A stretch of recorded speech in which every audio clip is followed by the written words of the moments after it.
All right. Welcome everybody to the Trigger Mike Show.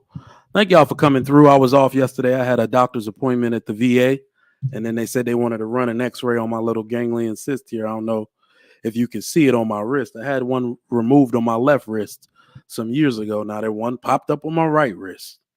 They can go ahead and give me some disability for that one too. But yeah, when they said they were running X-rays, I didn't know how long that was going to take. So you know how if you were a vet, you do any time at the VA. Just don't plan on getting out of there anytime soon. Went quicker than I thought. But anyway, I'm back with y'all today, man. Thank y'all for coming through to another episode of the Trigger Mike Show on the Lapeef Network. We got people in the building right now. Get those likes up. We got 58 people. Listen, I am a little unprepared for this discussion because I usually write the script or, my bullet points. Let me not say script, but I usually write out my bullet points on what's on my mind. I did some yesterday. Oh man, Quincy, I appreciate that. All is well, surprisingly. Y'all know I need to get my weight down. But even with weight, I'm thinking they about to tell me all type of crazy stuff, right? So got to get the blood pressure down a little bit, but they weren't worried at all. Everything. This lady was saying perfect this, perfect that. And my father is a type 2 diabetic. So that's the one that I'm, in the back of your head, you got a little bit of anxiety when they walk in the room, like what they gonna tell me today. So A1C is the predictor to see if you're going to, when your A1C starts going crazy, they will, put you on all kind of diabetic protocols and such. But nope, she said perfect. I was like, okay, well, I'll take that clean bill of health and I'll work on getting this weight down. You know what? That I've seen that so many times in my life. It's up to this point because some of the people in the Navy were overweight and would outrun everybody. It's one of the weirdest things. So obviously you got to get your weight down, not only for your health, but some of these back problems I developed over the years, it's just weight related, right? But just to be a little more limber, a little more mobile, get that BMI, that body mass index ratio down. Yeah, definitely got to get the weight down. But everything's good, man. I appreciate the concern. And I thank y'all. Hey, listen, me and JR were talking about it yesterday. Men's health is extremely important. And we need to stop looking at it the same way the ladies look at it. I said this on the show the other day. We don't need to look at it as in terms of getting women or being sexually viable or whatever these terms we use nowadays. We need to be here for our kids. We need to be here for our spouse. They need us as men, as we can clearly see. Society can't function without us, which means our family won't be able to function without us. You need to be aware of that huge gaping hole you will leave when you leave this earth. All right. And I don't want to leave too early. I don't want to leave too early. My son needs me. My daughter needs me. My wife, even though, she has her moments where she'll be on her stuff, be like, well, we'll figure it out. That lady need me. That lady need me. She tries to be strong in the face of all things. That lady needs me too. And I understand. Men, I want you to understand your worth in society and your worth to your family. You are irreplaceable, as we can clearly see by the mistakes that are being made, even the women that tried to replace you in your children's life. All right? Try to bring a new man in to quell the situation. Your children don't want that man. They want you. They want your father. They want their father. So make sure you're present for them. Appreciate everybody for rocking with me today. I was watching something. I was a little unprepared because I was watching something that was getting juicy. Y'all know what I'm talking about. I was like, oh, damn. Let me go ahead and head over and talk to my people over here if we want to turn down the madness. It's a lot of madness on YouTube right now. A lot of madness on YouTube. A lot of beef. We need to turn down the volume on that beef. I will comment on it, but this shit ain't real. And because I was gonna say, if you ever really want beef, you got to let me know in person, and we can handle it that way, and shake hands after the fact. Because y'all be doing this internet beef. This shit is actually hilarious to me. This shit is hilarious. But alas, we're grown people over here at the Trigger Mike Show, and we always appreciate your support. If y'all ready to have real adult conversations, we are here to have the hard conversations. The reason there has been no progress in anything, you can feel it. We talk about it all the time. If you ever feel like these conversations are circular, it's because we don't talk about the hard topics. We are extremely delusional here on the internet. We barely scratch the surface sometimes. So we got to really dig underneath. We got to dig underneath and find out is if we're talking about the right things. Damn, I'm just noticing something and I wanted to transfer over. Didn't transfer over. Let me try to share that again. It'll pop over this time. Give me 1 second, y'all. But how's y'all day going? It's a good old afternoon. Oh, it's health week. I took my children to the doctor this morning. Took my babies to the doctor. My son is a big boy now. That boy took 4 shots. 4 shots like a champ. No tears. Like a champ. That's what every dad wants to see. That's what every dad wants to see. Know your strength, little man. Them tears, you don't need them. Not for everything. Save them. They're valuable. You can't be out here crying wolf. If you hurt, then sure. You could cry. Let it come naturally. That boy took those shots like a champ. Proud of him. Even the small things you got to celebrate. Y'all feel me?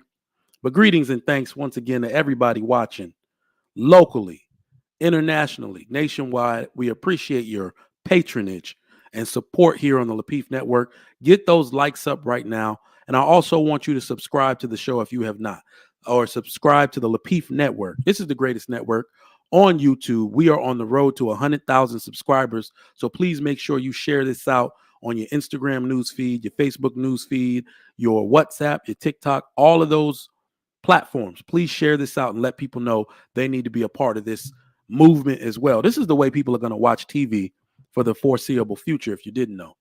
All right, this is the way people are going to watch TV and get all their content. We get to say things that other people don't get to say. We get to talk about things other people are afraid to talk about. Did y'all see my title for today? Ain't nobody putting that shit on CNN. Ain't nobody putting that on daytime television. But we get to talk about it because we care about progress, no matter how messy it may seem. There is a method to the madness. Y'all know I'll get down to the bottom of it. It's always a buzzword. It's always a trigger to bring you on in, but we're going to talk about it. All right, who I got in this chat today? Yoshi, what's going on? Not for the BS. What's up? What's up? Quincy, what's going on? 455 bench presser. I got something to show you. You gonna laugh when I bring this video up in a moment. Wax Pajamas, what's up? Ed Hill, what's going on? MS Best, BXI, what's going on? JT, my man, what's up? Quincy, what's going on? Jill's Chocolate Boutique. We got a $10 super chat. Thank you for the love.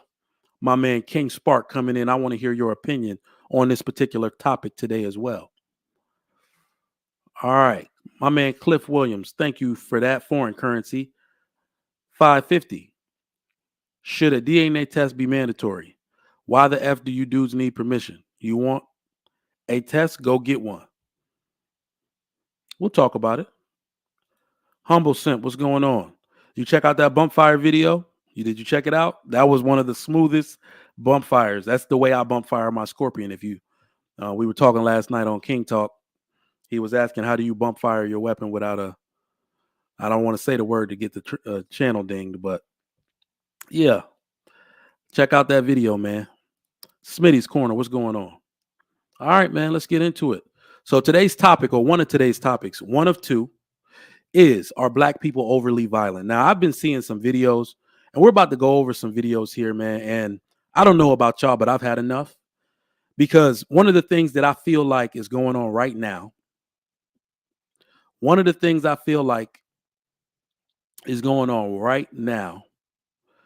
is that people are trying to create a cure for something that's preventative. And we've been doing that for decades.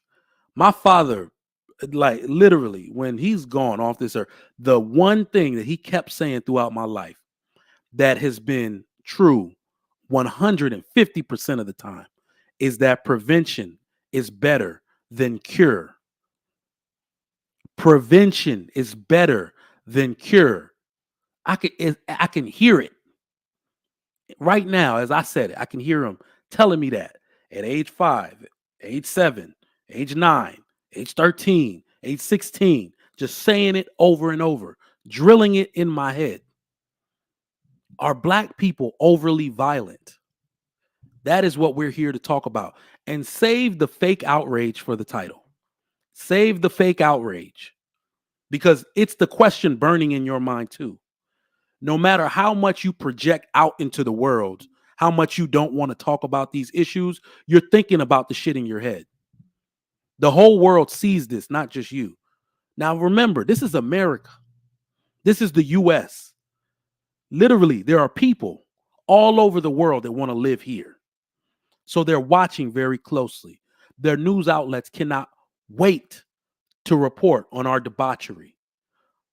So when they look at the news and they get a depiction of who the criminals are, who they want to depict as the nice people, the productive, the functional people, the people they need to be around, the people they need to move into the neighborhoods with.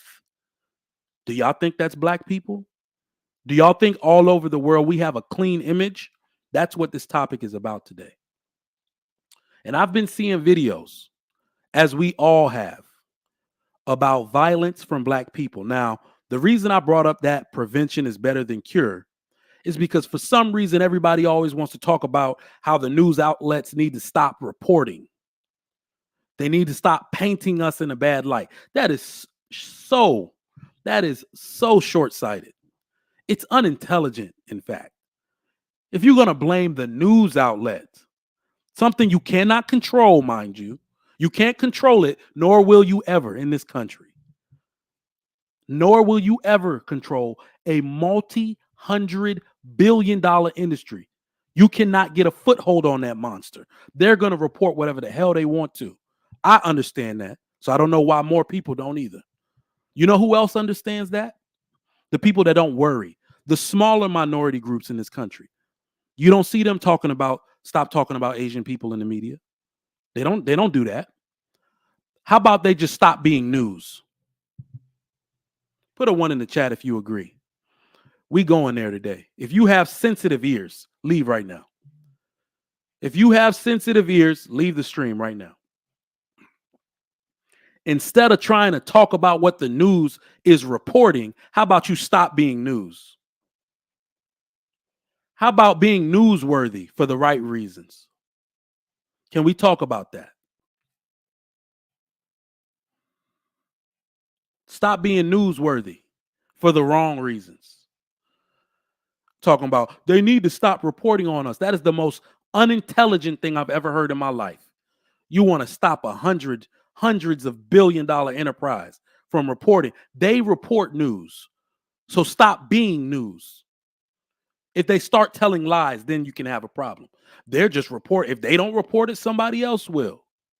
How about you stop being news? If you want to understand what I'm doing in my house every day, is to teach my children and guide my family so we're not nothing to be news about. When my daughter or my son is on TV, it's going to be for their accomplishments. I promise you that. I'm working every day. My wife is working every day to be newsworthy for the right reasons.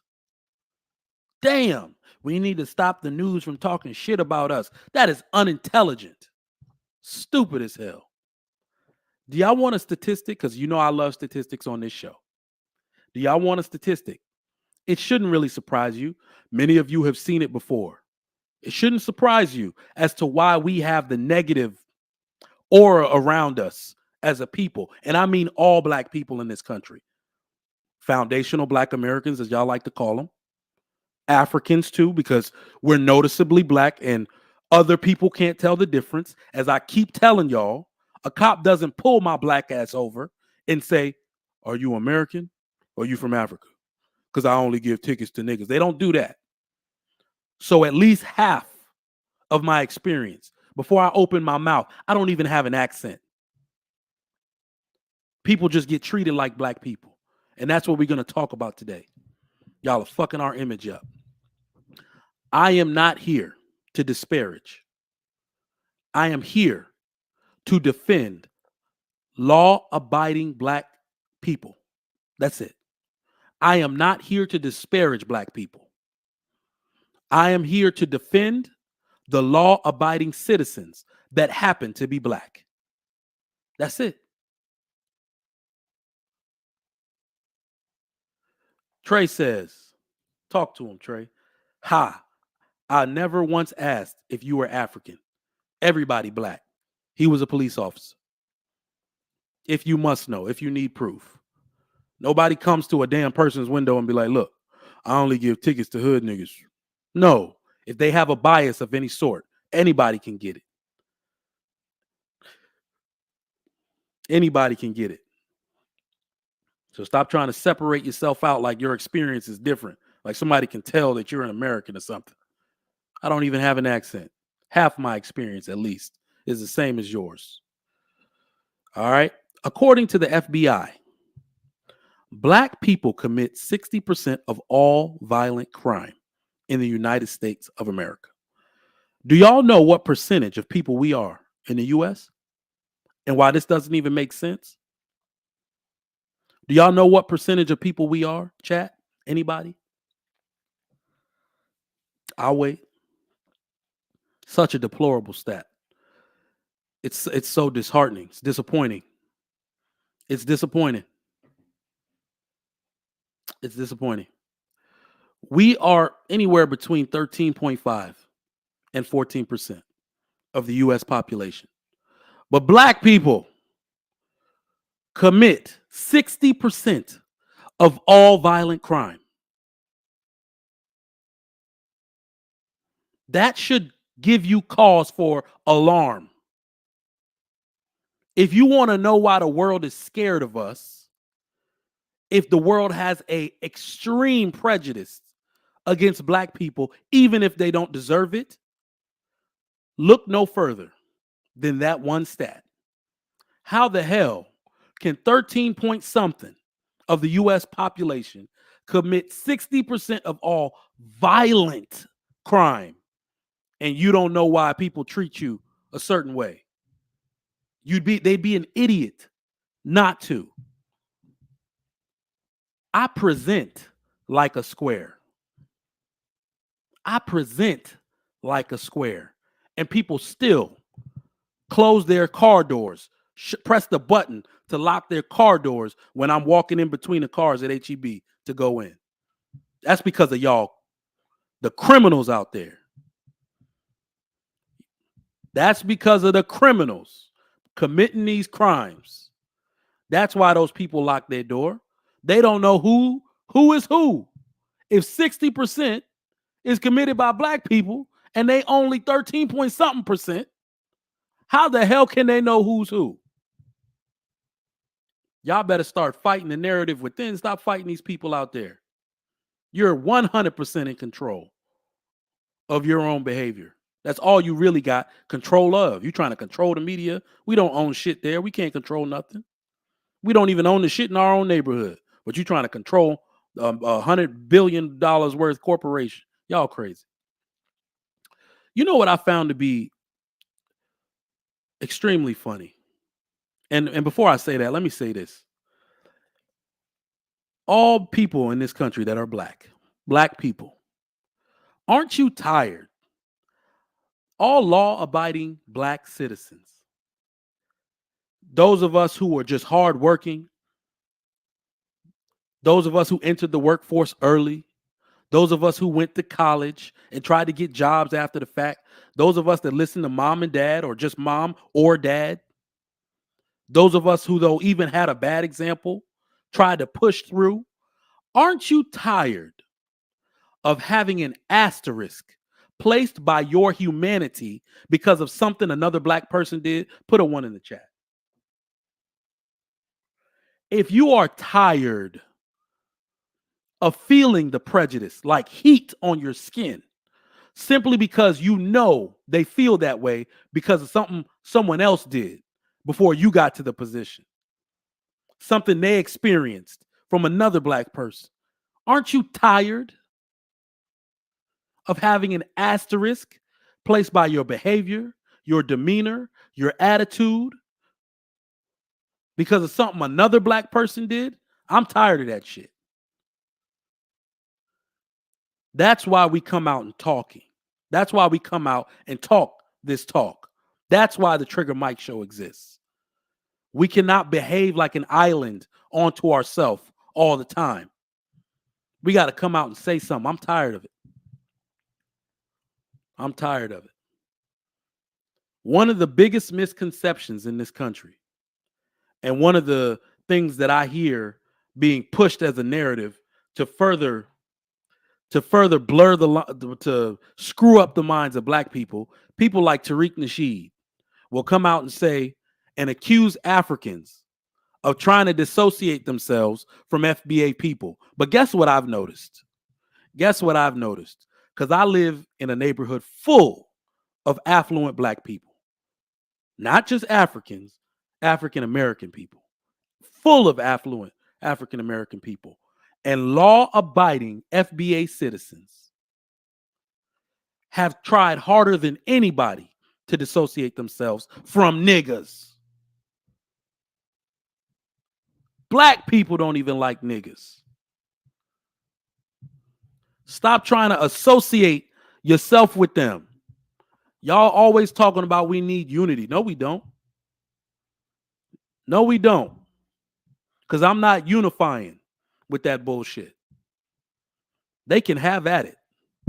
The government is on their side.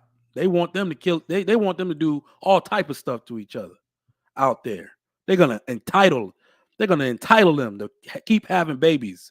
They keep creating these degenerates that commit all these crimes. Poor George says niggas don't even like niggas. I ain't trying to unify with those fools. Y'all got me effed up. It is natural to want to dissociate yourself from your degenerate class if you want to do better. Dissociate yourself from the BS. It is 100% natural. Every ethnic group on earth disassociates themselves from their degenerate class. Black people should be no different. It's actually smart. I know you got people back there. I know why you're sensitive about it. I know more than any other ethnic group. Grandma might be still a part of that class. Shit, move her in. Take a bullet for that. Your sister, your stepsister, half sister, half brother, cousin. You might have people back there. But anybody on earth that has ever thrived had to leave somebody behind. If y'all want to be bold, if you want better for your children, remember one bad apple. That they've been saying it. Y'all don't listen to these pronouns people be giving you. I'm sorry, these proverbs people give you. One bad apple, they'll tell you quick. That's why who is the most? I mean, look at the writing on the wall, y'all. Who is the most unadopted person in America? You want to know what people think about you? Who, down to ethnic group and gender, who is the most unadopted person in America? You want judgment? That's judgment. You didn't even do nothing to deserve that, more than likely. You didn't even do nothing to deserve it. And they don't want to take you in. All right, so Black Beauty, right on the head. Black boys, most unadopted people in America, black boys. The world has judged us, and we better pay attention. Now, where my man at? Bench Presser. I found this video on the internet. I think it was yesterday on Spiritual Word. This is back at the crib where I'm from. Now I'm gonna play a video and I'm gonna go through. I'm citing fair use. I'm gonna fairly use this video and explain through it. But I'm gonna give you. Everybody saw the video of the Chicago little riot on the street downtown, right? These are businesses, corporate buildings. People don't have respect for their own territory, their own cities. They're just going out. There's nothing. There's no protest or nothing. Going out and tearing up their own city. What other group of people do you see doing that? In the name of nothing, by the way. In the name of it being Sunday night, they did that shit. Around everything. We gonna take everything, nigga. Yeah, I know you don't know. Where the hell is y'all security at? Like, what the We fuck? gonna take everything, motherfucker. Y'all niggas wanna come to Portsmouth and put a casino. Kids out of bitch scrambling. Now, yeah, this is deplorable. This dude, so this is a casino in Portsmouth, Virginia, in the area where I grew up, okay? This guy is yelling. This guy's at work. Look at the dude in the suit. He's at work. He don't give a damn. He don't give two shits about what this dude is talking about. Obviously, I think if I read in the caption correctly, this dude is just upset because he lost all his money. What the hell does that got to do with a casino? See, this is the stuff that I'm talking about. This is what I'm talking about. This is why black people get a bad rep. Black law-abiding citizens get a bad rep because this dude goes to a casino, loses his money that he could have clearly not went into. He had all control to stay his ass out that casino. In fact, you could do what I do. Let me know if y'all do this shit. I get upset at the casino when I lose $30 because I don't like gambling with a short thing. It is almost certain that my money will stay in my account if I don't gamble. So I will just fake gamble and get the free drinks. If you like me, put a 1 in the chat. I will fake gamble and watch everybody else gamble. Because it's almost 100% certainty, unless you Silicon Valley Bank. My number is 30. My number is 30. Once I hit 30, damn, these people calling to give me a job interview. I knew I shouldn't have put that. I'm valuable out here in these streets, y'all. Anyway, I'll call them back. I'm sorry, not a job interview, a job screening. I said, look at this job. I knew they were sending me stuff. They be headhunting because I don't return their emails. I put the application in. That's the fastest that's ever happened. I put that application in at 11:57. These people calling me at 12:45. That's how valuable I want y'all to be out here in these streets. Back in the day, I was sitting in front of the computer like, what did I do wrong? Couldn't get anybody to call you back for a job interview. Now these people calling me back in 48 minutes. Right on. Black men can do great things in this life. And that's what I want for y'all. And black women too. And black women too. I don't want you to just apply for the job. I want them to search your ass out. Feel me? You feel me? But this dude lost some money and is upset. Let's continue. Y'all want to spend all the motherfucking hard-earned money in here. Y'all time coming, nigga. Y'all time ain't nothing happening. Just know y'all time coming. Just know y'all time is coming, nigga. I'm calm, nigga. Yeah, he wasn't calm. That was pure cap. He wasn't calm. Clearly, the casino cleared him out, and he's upset. Do you know one thing that nobody ever taught me this? But there was a time, believe it or not, I did grow up in the hood. There was a time where we lived in a straight up hood. Moved out of that mud pretty quick because I think one thing immigrants don't really find out is that cheap apartments are the hood. But pretty much throughout my life after the fact, I've always lived around the hood. Even when my parents bought their first house, and I didn't know any of this when I was younger, the best prices of housing, and this is even in Texas, are either in extremely rural areas, right, where they just started putting pipes for water and you're isolated a little bit from the city center until they build your area up, then the prices are going to go up. Or they tear down a hood, which is where my parents bought. They tear down the hood and build new homes around it, but you're still surrounded by a hood. So when I was young, in high school age, my parents moved, and we moved to one of those neighborhoods. So all my friends were hood niggas. Everybody on the bus was hood niggas. They would come into the neighborhood trying to mess with the girls in my neighborhood. We would go outside of the neighborhood, ball and fight on the basketball court, all that type of stuff. Football, smear the queer. You go home bloody as I don't know what. Right? So the one thing I learned in this area is I ain't shooting dice with these niggas. Never in my life have I been interested in shooting dice. Because tell me, for those of you who have shot dice, this is how somebody acts when they lose their money. Let me start this video again. Rob everything. We gonna take everything, nigga. Isn't that how people act when they lose their money in a dice game? Isn't that how people act when they lose their money in a dice game? When they clearly had the power not to play at all? I always knew. I just watched them. Head crack. Like that. I watched them and I'm like, nope. He only this arrogant because he think he gonna win every time. He only this arrogant. And then some dudes were kind of smooth with it, though. I'm not gonna lie. Some dudes were kind of smooth with it.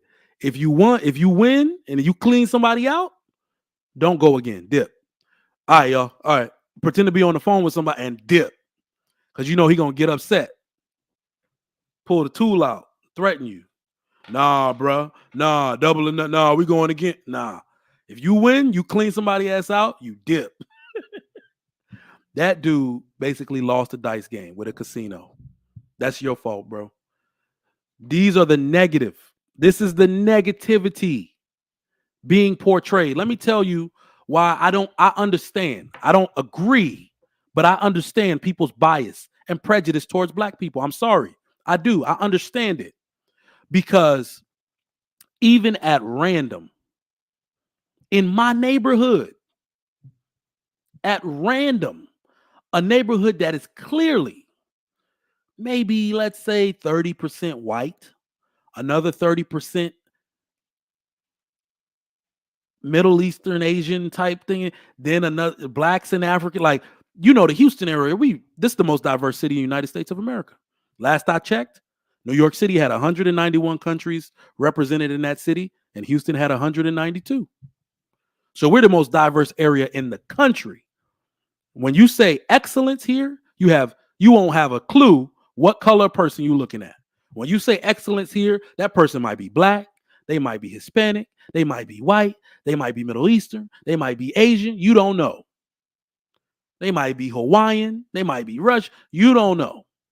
Here, everybody can be rich. That's why I fuck with this area. So it hurts me when I'm in HEB. In my neighborhood, this is an affluent neighborhood. The kids' GPA in high school here on average is 4.0. Those kids are stupid here in this neighborhood. It's the 4.6 and the 4.7 they get into A&M and Baylor and UT. You got to have it that high from this neighborhood to go to those schools. So the 4.0s are stupid in this neighborhood. That's how affluent my neighborhood is. And I will be in HEB at random and hear somebody cursing out a cashier, and it's a black woman. Good God Almighty. I understand why we have this negative stereotype. Because even in this neighborhood, it's a black person cursing out the cashier. I didn't go. That's why I said at random, I could be there in Walmart and somebody got a problem and getting loud and it's a black person. Now, don't get me wrong. Karens do exist. But I've had Karens figured out since I was a sales associate at Nordstrom's Women's and Salon Shoes. I've had Karens figured out for a very long time. Karens can actually be very trifling, but they're doing it for a reason. I think black people do this shit for no reason. Karens do this shit because they're entitled. Too many black people have a sense of fake entitlement. Too many black people get mad at shit that they don't even got business getting mad at. Karen's got a false sense of freaking entitlement. Let me see your manager. I am the manager. Karens want something free. Karens try to stretch the rules. They try to write rules where they aren't. They got a false sense of entitlement. I can honestly say, and I know y'all got video, I've never seen a Karen break something. They just talk. They just talk. Easiest way to shut a Karen up is to switch out somebody on her so she can get the same answer like 4 times. Call the store manager. Switch out. Switch out. Don't argue. No power struggling, as we used to say. But nope. You want to see some shit get broken that the person doesn't own? You want to see somebody destroy some property? I don't even need to say it. What color, what ethnic group is that person most likely from? I don't get it. Let me go to this other video because this was pretty deplorable what I watched. And a lot of y'all saw this video as well. Oh, no. That's the wrong video. Y'all hold for me 1 second as I share this other video. But what did y'all think about? What did y'all think about the casino video, man? Power of Vigil says the blackity blacks. I know. Let me read this as the video comes up. Barack Obama gets talked about more than King Von. This is true. But he's Barack Obama. All right. Let me add this to the stream real quick. Y'all might have seen this video. Nobody else's phone. And you finna give me my shit. Don't touch me. That's on my mom. Don't touch me. Girl, don't touch me. Now, do y'all know the context of this video that we're watching? Do y'all know the context of this? This is a teacher. This is a teacher and a student. Teacher in the black, student in the blue. Now, clearly, y'all seen this video already. Poor George says booty. Yeah, her booty does end up being out at the end of this video. So, not safe for work, NSFW. All right. This is a teacher and a student. Now, we know there are some things you shouldn't do, but I want to know y'all opinion on this. I want to hear your opinion. Let's continue watching. The context of the video is the student got her phone taken. Does not agree with the phone being taken. So let's continue. And you finna give me my shit. Don't touch me. That's on my mom. Don't touch me. Girl, don't touch me. Don't touch me.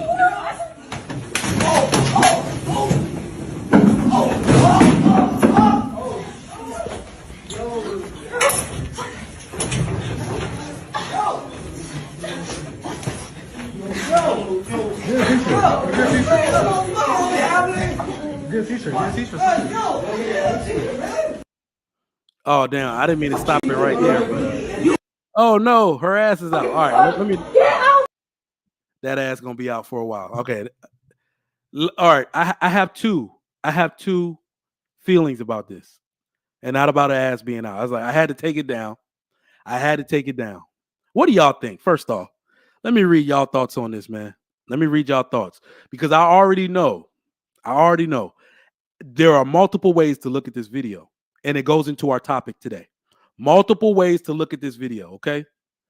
If you a parent, you got to put hands on the teacher. She not safe. When she leave, wherever, and you know, teachers usually live around. Look, I'm gonna catch her coming. Somebody gonna catch her coming into work. That lady not safe. So you beat up on somebody's child, you're gonna have to deal with the parent. It don't even matter if the parent ghetto or not. That parent probably gonna get you. All right, one way or another. So I get that part. All right. T. Shaw says teachers go through a lot these days. Enough to beat up a damn teenage girl? I don't know. Ogun is toxic. He said, but she thick though. Nah. Mr. He says 2 gutter snipes. I agree. That was a deplorable video to watch. This is all over the internet. This is why China wants to keep its TikTok revolution going. It wants to feed the narrative that this is who we are, and not just black people, but Americans in general. They want to distract us and poison our minds, make us hate each other. So here's the funny thing about people that don't know. China doesn't need to fight a war straight up with us. They shouldn't fight a war straight up with us because then they'd have something to lose too. It is extremely expensive to go to war with the United States. We have not been invaded because of the distance. The sheer distance we have from these other countries. We are not bordered by any of our enemies, which makes it extremely hard to wage war against us. But if you go read 100 Chinese proverbs, you will understand their entire battle strategy. At random, go read Chinese proverbs pertaining to war, intellect, mindfulness, respect, anything. And you will figure out they're going to win this battle in the mind. They're going to fuck their enemy's mind up. They're going to screw us up internally. A house divided, all that type of stuff. They are going to screw us up. Man, they're going to screw us up so bad in the head. That's why they got these apps. I don't know why they're worried about taking TikTok down. They're just going to create another one. They're going to change their battle strategy up. They're going to move it from China into America, name it something different, and start the whole process over. I heard one person say it. I think it was Mountain Chad, and he lived over there in China, in Wuhan. And he said their campaign is so strategic that they don't care how long it takes to rip us a new asshole. They are fighting a war on all fronts. They can fight it at sea. They can fight it on land. They can fight it on the internet. They can fight it in your bloodstream. They are trying to win a war on all fronts. They want that video out. They want to keep showing and perpetuating that BS. So we think we're violent, and Americans are violent, and black people are violent. Boy, they're going to kick our ass, I'm telling you. I'm going to look up that YouTube channel. But let me tell you, on this video, man, I have multiple feelings about it. Teacher wrong for hitting student. As somebody who teaches at the college level, I've never hit a student. 99% of my students have been female because I teach health sciences and nursing and medical courses, phlebotomy, etc. So 99% of my students have been female. Females are extremely ratchet at the mouth, even though it's better for me because I'm a male. But those who do cross boundaries, they make you want to hit them. But that type of restraint that you're supposed to have as an adult, that lady never working in education again. She screwed her whole career up. Behind one kid and a cell phone, I don't know. I don't think it's worth it. The other feeling I have about it is that what that lady did in the class should have been done to the kid at home. Let me know if you agree. Whoop that child's ass, because I had that feeling too.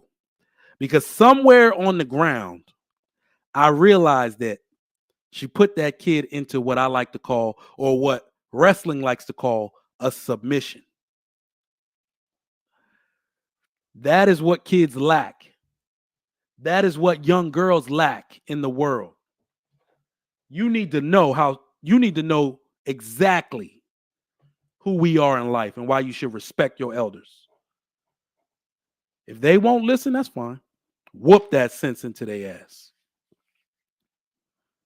Whoop that sense into them. That girl gave up on the floor. I don't know if you saw it, but she realized very quickly, with her head mashed to the floor, with a 200+ pound woman putting her whole body on her freaking head. I bit off more than I could chew. I should think about this next time. What that woman did in the classroom, somebody should have did at home. Deplorable. And I don't know why we act like this stuff exists in a vacuum that only black people can see. The world sees this shit.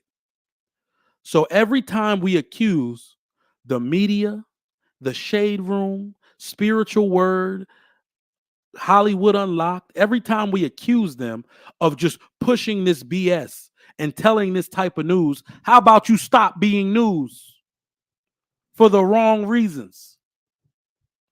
How about you stop being news? I'm here to protect the humanity of law-abiding citizens that happen to be black. And this is what I want to say on this, y'all. Black people deserve the benefit of the doubt. And I'm going to get into the final example I got on this. Good black people,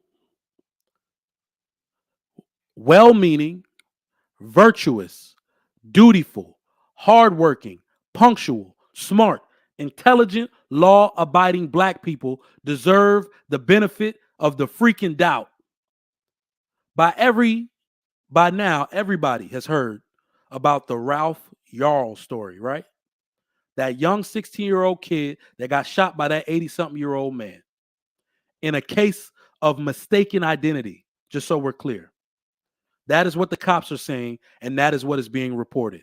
The Ralph Yarl case and shooting was a case of mistaken identity. The kid went to the wrong crib. He was on his way to pick up his siblings, who it has been corroborated were just a block away. So he went to the wrong street and to the wrong house to pick up his siblings. And he arrived at the wrong house, and the 84-year-old man shot him. Now, where am I going with this? Don't lose me. I don't want to lose y'all right now, because this is where you start putting crazy stuff in the chat and wonder where I'm going with this. That boy didn't do nothing. Of course, he did not deserve to get shot. But that's not the only story here. Let's be mature. Let's be mature about this. That's not the only story here. Aren't y'all tired, as I keep saying, of having an asterisk put by your humanity and your intentions because of the shit other black people did? I'm tired of it. As a husband, as a father, and as a law-abiding citizen, I can tell you that boy paid for all the shit that other black people did, that black criminals did. He paid for that. Sit and ask yourself, truthfully, ask yourself, would he have gotten shot if he was Asian? Same age, same height. Would he have gotten shot if he was white? Same age, same height. Would he have gotten shot if he was Middle Eastern? Same age, same height. No. It was dark. They saw a black dude. He shot him. I am tired of this narrative about our young boys. That's why I'm talking. He paid for the mistakes of other black criminals. He was not a criminal. I realize now because of this, my son can't take certain jobs because of how he might be perceived upon his approach. He can't go door to door asking to clean people's trash cans for a fee. He can't go door to door asking if he can, unless the people know him already, asking if he can cut grass. He can't approach things because of the shit some other niggas did, not because of what he did. He comes from a good home. We taught him tact, manners, respect, but he gonna get judged for some shit somebody else did. Aren't y'all tired of that? Black people have to stop promoting dysfunction in the mainstream. I know it happens. I know P Valley culture is exciting. I know Mardi Gras is dope. I've been. I know Carnival is dope. I'm never going. I know all of these things are dope, but compartmentalize your debauchery. I will never promote debauchery to the mainstream. When you ask me, show me your best as black, I'm showing you somebody that's married. I'm showing you somebody that is a scholar, somebody with discipline, someone with a clean record. That is the best we got. Not NBA fucking Youngboy, not Cardi B, not Nicki Minaj, not Glorilla, not Lotto, not Lil Wayne. They can be the best at something, but keep that shit over there. You are a part of popular culture. You have a function.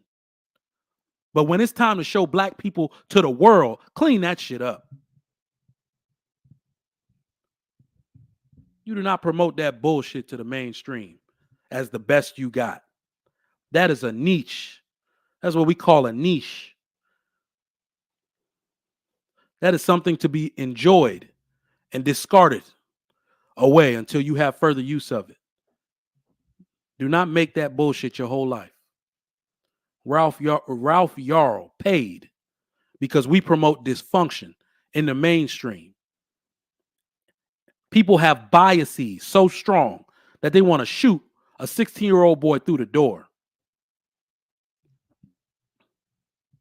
By the way, if you don't know the laws, you're going to go to jail for that shit. If you're a man, you have to wait for something to happen to you first. You have to prove the person had malicious intent and that you were afraid for your life. In Texas, a woman can shoot a man through the door and get away with it. A man can't really do that. No deadly weapon, don't pull the trigger. No, it's all about a perception. It's all about a look. You know, I teach these courses so I can speak on it. I won't even shoot. I won't even shoot without. I want the camera to see everything. We always have to assume everything is on tape. So if the person isn't bam, bam, bam, bam, bam, banging on the door, doing anything like that, it won't look aggressive on camera. I won't shoot. I got a door. I got cameras around my house. I'm going to look and say, does it look like I can take the shot? Can I sell this to a judge and jury? We had my wife is watching. I don't know what that was. I don't know if the lady was a victim of domestic violence. This was almost a year ago. Doorbell camera, 3 a.m. The next day they put it up on the Facebook group for the section. We got, we throw block parties for our section. They like, that lady went to everybody's door. Right? But she was banging. Bah, bah, bah, bah, bah. She didn't do anything. She's a lady. I wasn't going to shoot her. Well, until she entered, but unless she entered, rather. I got glass panes on my door. So I was like, no, this does not look like a clean shot. I ain't going to jail behind no person like this. Her hair was all disheveled. Like, we don't got crackheads around here. At least we're not supposed to. But yeah, I didn't take the shot. Why? Why would I do that? You better know the laws. Better go take a course, preferably the Trigger Mike course. All right, go to heatdefensive.com/HFS if you want to learn how to use that handgun correctly. But yeah, man. John the Baptist says, a woman can shoot through the door, but a man can't. America's justice is not blind. Listen, it's the way things work. Most notably, all over my firearms page, Heat Firearms, for those of you that want to give me a follow, it's pictures of me shooting. So a good public defender even, or a good lawyer, is going to call me trigger happy for doing so. Women, you already know the advantage that's perceived that men will have over a woman. So naturally, a woman can easily sell that she was at threat. She felt like her life was going to be threatened. But let's continue. Let me drop the link for those of y'all that want to come up. Let me drop the link for y'all, for those of y'all that want to come up. The reason that young boy got shot is because black people don't have the benefit of the doubt. Period. He deserved the benefit of the doubt. He didn't do nothing wrong. My son deserves the benefit of the doubt. My nephew deserves the benefit of the doubt. Your children, if they come from a good home, good stock, if they are well-meaning, even if they come from a bad area, they are making every effort to be a law-abiding citizen, to not deface people's property, to move with respect, to respect their elders, to function in the way society deems worthy. They deserve the benefit of the doubt. That boy got shot because he didn't have the benefit of the doubt. And I'm tired of young black boys paying for other people's mistakes.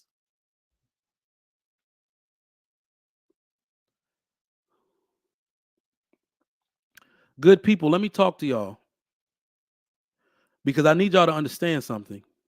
This is only going to get worse. I'm not an agent of chaos. I'm not a pessimist. I'm trying to be a realist here. This is only going to get worse. Can I explain why? I pay attention to my surroundings. I do. In the last week, the ATF has called me twice. And I don't mean called me personally. They send out alerts to all FFLs, federal firearms licensees, which I am one of them, for those y'all who did not know. That's why you see me sitting here all the time. I sell blickies. Pew, pew, pew. All right, make your money work for you. But anyway, FFLs get notifications whenever there's a theft or a robbery at a gun store or another FFL. 2 times this week. 2 times I've gotten this call. The last time it was this back to back was COVID. The last time I got that notification like that. So what I want to ask y'all is, and I'm sorry, I actually have access because I know a lot of these fellas. I know a lot of these stores. So I gave homie a call. I looked it up. All I do is go to Houston News, Houston gun store robbed. And I know I used to transfer firearms to the spot that I'm talking about off of Highway 6. And dude straight up was like, man, this is some bullshit. And he's like, hey, man, you used to live around here. Let me know if you recognize these people. And at first I thought that was really weird. But here's the funny part. And I need y'all to understand this. These people are black. The way they walk, dude had dreads hanging out of his little ski mask thingy. I'm like, these people are black. Damn. It's only going to get worse. Do y'all know what digital currency is going to do to this world? Do y'all know what digital currency is going to do to this world? This is only going to get worse. Criminals won't have the ability to steal and sell off goods anymore without it being tracked. Do y'all understand the implications of that? The inner city won't be safe anymore. It won't be. You stop at a street light in the inner city in 10 years, jump out boys. Isn't that what they call them? They're going to jump out on your ass. They don't got the ability to take money anymore. So what you think they're going to take? It's not hard to figure these things out. It's only going to get worse. All right, let me drop the link. The link is dropped for those of y'all that want to come up. What's going on, Relentless? Good afternoon to you, bro. What's up, Mike? How you doing? I'm good, bro. What you got on the topic so far? Well, I'm not gonna lie, I was a little confused because are you pertaining to a particular situation, or are you just pertaining to the issues of it within itself, like the issues of like the violence? Because I came in late. Mm, oh yeah, okay. We were talking no, just violence in general, and not even just violence. The perception Right, that black people are violent. right.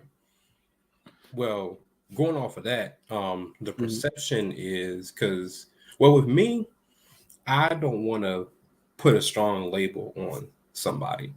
Mhm. However, I am a facts person, Yeah, and unfortunately, we lead in the most violent crimes as Black people. I know. So, yeah, so it's tough because it's a conversation that is needed.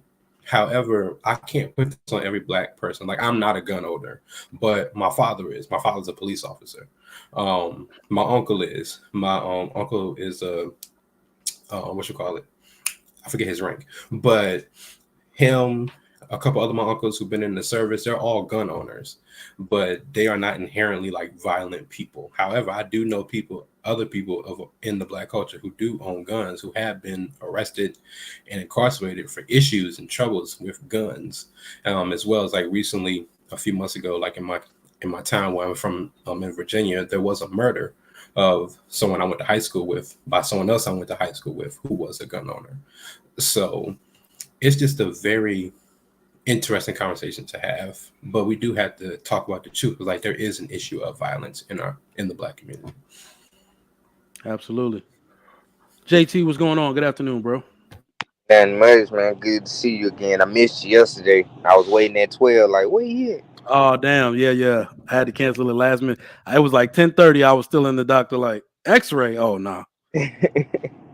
But yeah, referring to relentless, yeah. Referring to what he was just saying, most legal gun owners are not violent at all. That is true. It's usually the guys who aren't supposed to have the guns in the first place, which is why I advocate for more guns whenever something bad happens, mass shootings or something. We do need to evaluate people better, but we need more people carrying legal guns because this don't tend to happen in places where they loaded. But yeah, we have to focus on that first. As far as to the black people situation, violence, I think black people some black people are violent. I don't think it's just a stereotype necessarily. Now, do people who aren't violent get stereotyped because of the people who are violent? Yes, definitely. And it's affected all of us, I think, that are just regular, everyday citizens.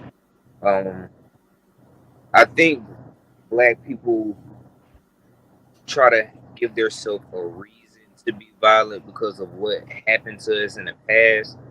And I think if anybody had that reason, it would have been our ancestors that just came off of that, but they seem to be the most peaceful generation since slavery happened.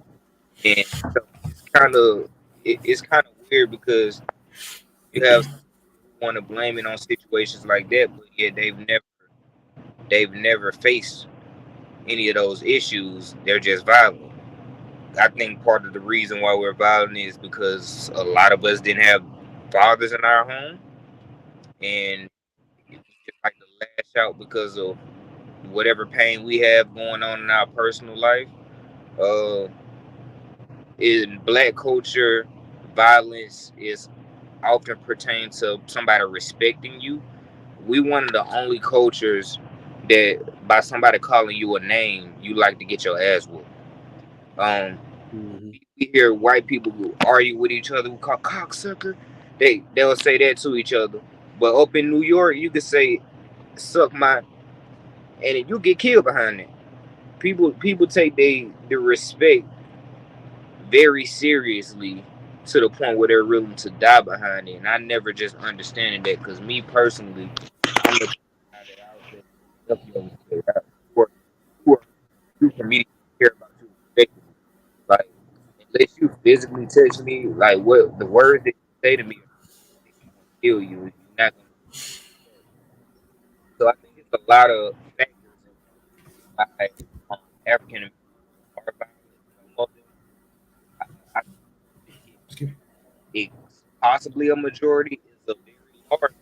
I mean, possibly a minority, but it's a very large minority. I say like 60-40 type situation, maybe 70-30, a very loud minority.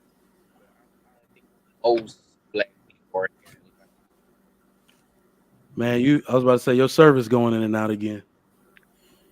maybe it was my hand. Oh, JT, may right. I ask you a question? Yeah. Do you remember when Charlamagne the God said every black person should own a gun? I remember hearing it was on Breakfast Club. Yeah, it was a few years ago. Yeah, I think so. Yeah. Okay, do you agree with that? Nope. Okay. I don't believe every white person should own a gun. I don't believe every of any race. You got people with mental issues.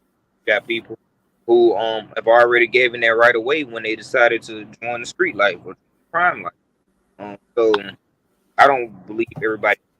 And I believe every law-obeying citizen who wants to protect their family should have a gun? Yes. That is my belief. I am definitely pro-gun. That's the type of time I'm on. So the one thing I like to tell people in my class and in general is, have you ever heard of a shootout at a gun show? Never. No. So if everybody is capable of inflicting the same damage of each other and everybody has the same amount of competency, then you will actually notice nothing is going to happen. Nothing is going to happen. Right. So this is another reason why, if you look at it, some people won't even enter a house with a man in it. That's why women leave work boots outside, even though their man is not home. Because most burglars only want to rob the person they think either doesn't have access or doesn't know how to use the firearm, right? Because they understand, like, let me step in this dude's house and get my damn head blown off by a 12 gauge. Nah, I'm gonna just wait till he leave, and there's one lookout or follow him out the neighborhood, and yeah, so it's all relative, but good opening thoughts. If you're just tuning into the Trigger Mike Show, welcome. We're talking about some heavy stuff today. Let me get these super chats out of the way. Advanced Perception, $2 said, Art of War, enough said. Yeah, that's a long-ass book, bro. John the Baptist says, $5. Trigger, I disagree. Everybody deserves justice. No matter what background people come from. Everybody does deserve justice, bro. Wait. No, I disagree with that. I was about to say, I'm trying to think of what I said, but everybody does deserve justice. If I alluded to that, everybody does. Wait, no. Everybody does deserve justice. Yeah, justice is if something wrong happened to you, right? Yeah. Everybody does deserve justice. If we give out selective justice, we're gonna end up in this BS we are in now. So I don't agree with selective justice. Everybody deserves justice. If in a republic, anyway. If y'all want to go be China, y'all want to go live under, some kind of totalitarian state, then hey, we chopping heads off. Yeah. Gather up all these unruly ass people, line them up, and give me a 50 cal. Nah, 50 cal would be a bit messy, but anyway, I'm not gonna. My man John the Baptist, $5. Appreciate that. Says, since the birth of America, what race has been the most violent? We know. That is what I'm saying. We don't have these arguments when we're having this argument. We don't. There was no point bringing white people into this. Not a damn point.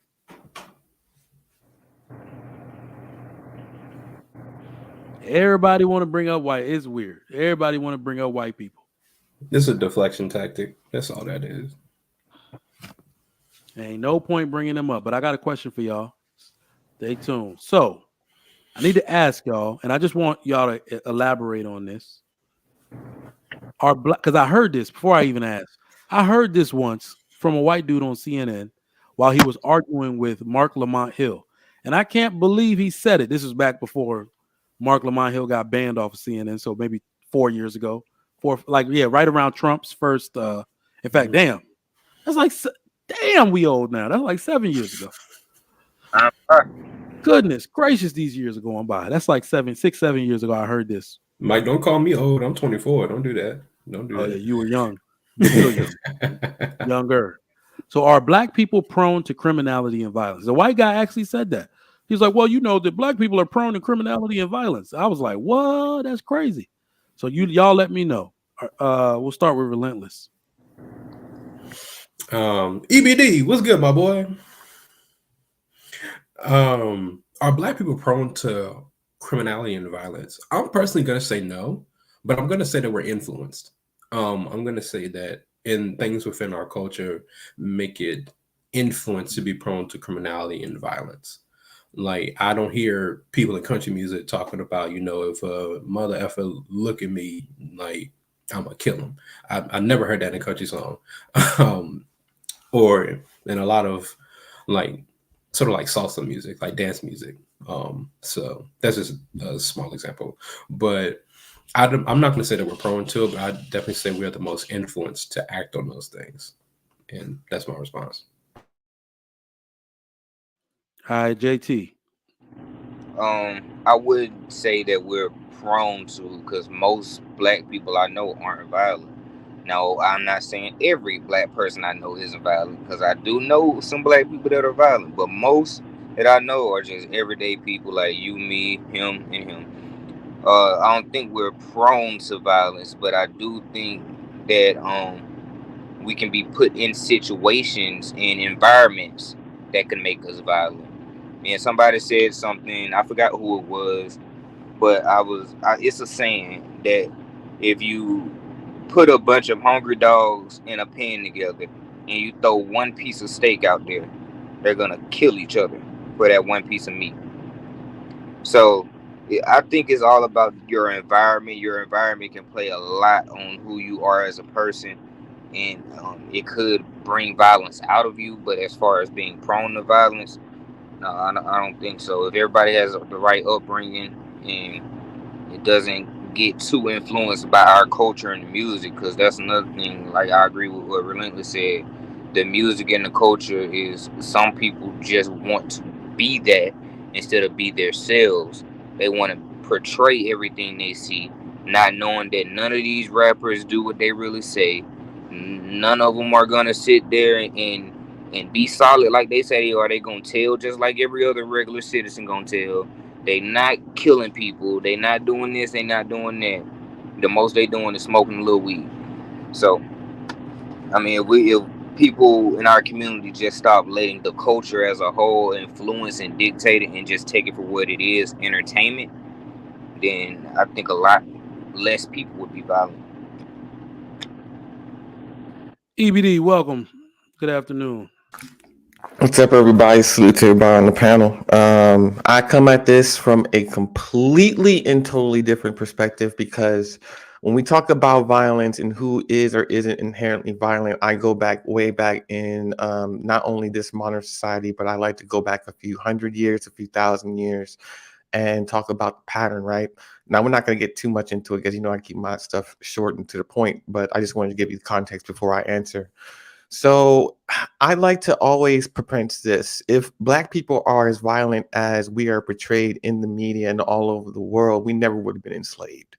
It wouldn't have been possible for Europeans or for any other nationality to do what they've done to Africa. If Africans were naturally violent, they would have all been deleted. Nobody would have ever tried it or thought about it because we're inherently violent. So if we're talking about, so let's fast forward the clock, right? You have to just put that into context. If we're violent, you can't kidnap us and enslave us and do what you did for how long you've done it. If we're inherently violent, the people who did this to us are inherently violent because that's what violent people do. They violate other people from around the world. So it's a bigger question and it's a deeper question too. Now talk about our things here, right? And things that happen to us here when we're here in America over several hundred years. All of these things were things that were done to us, not by us. We weren't the ones who put ourselves in chains and beat ourselves and castrated ourselves and set ourselves on fire. Like these things happen to us. If we're inherently violent, then we're doing things to other people around the world. So like I said, if we're talking about a few gangbangers, Bloods and Crips, I'm sorry, they're just not going to be able to get a boat, go to another country, and like it's the percentage of the spectrum is completely different. Just because you're the big dog on the block don't mean anything. These people did things for several hundred years to another people.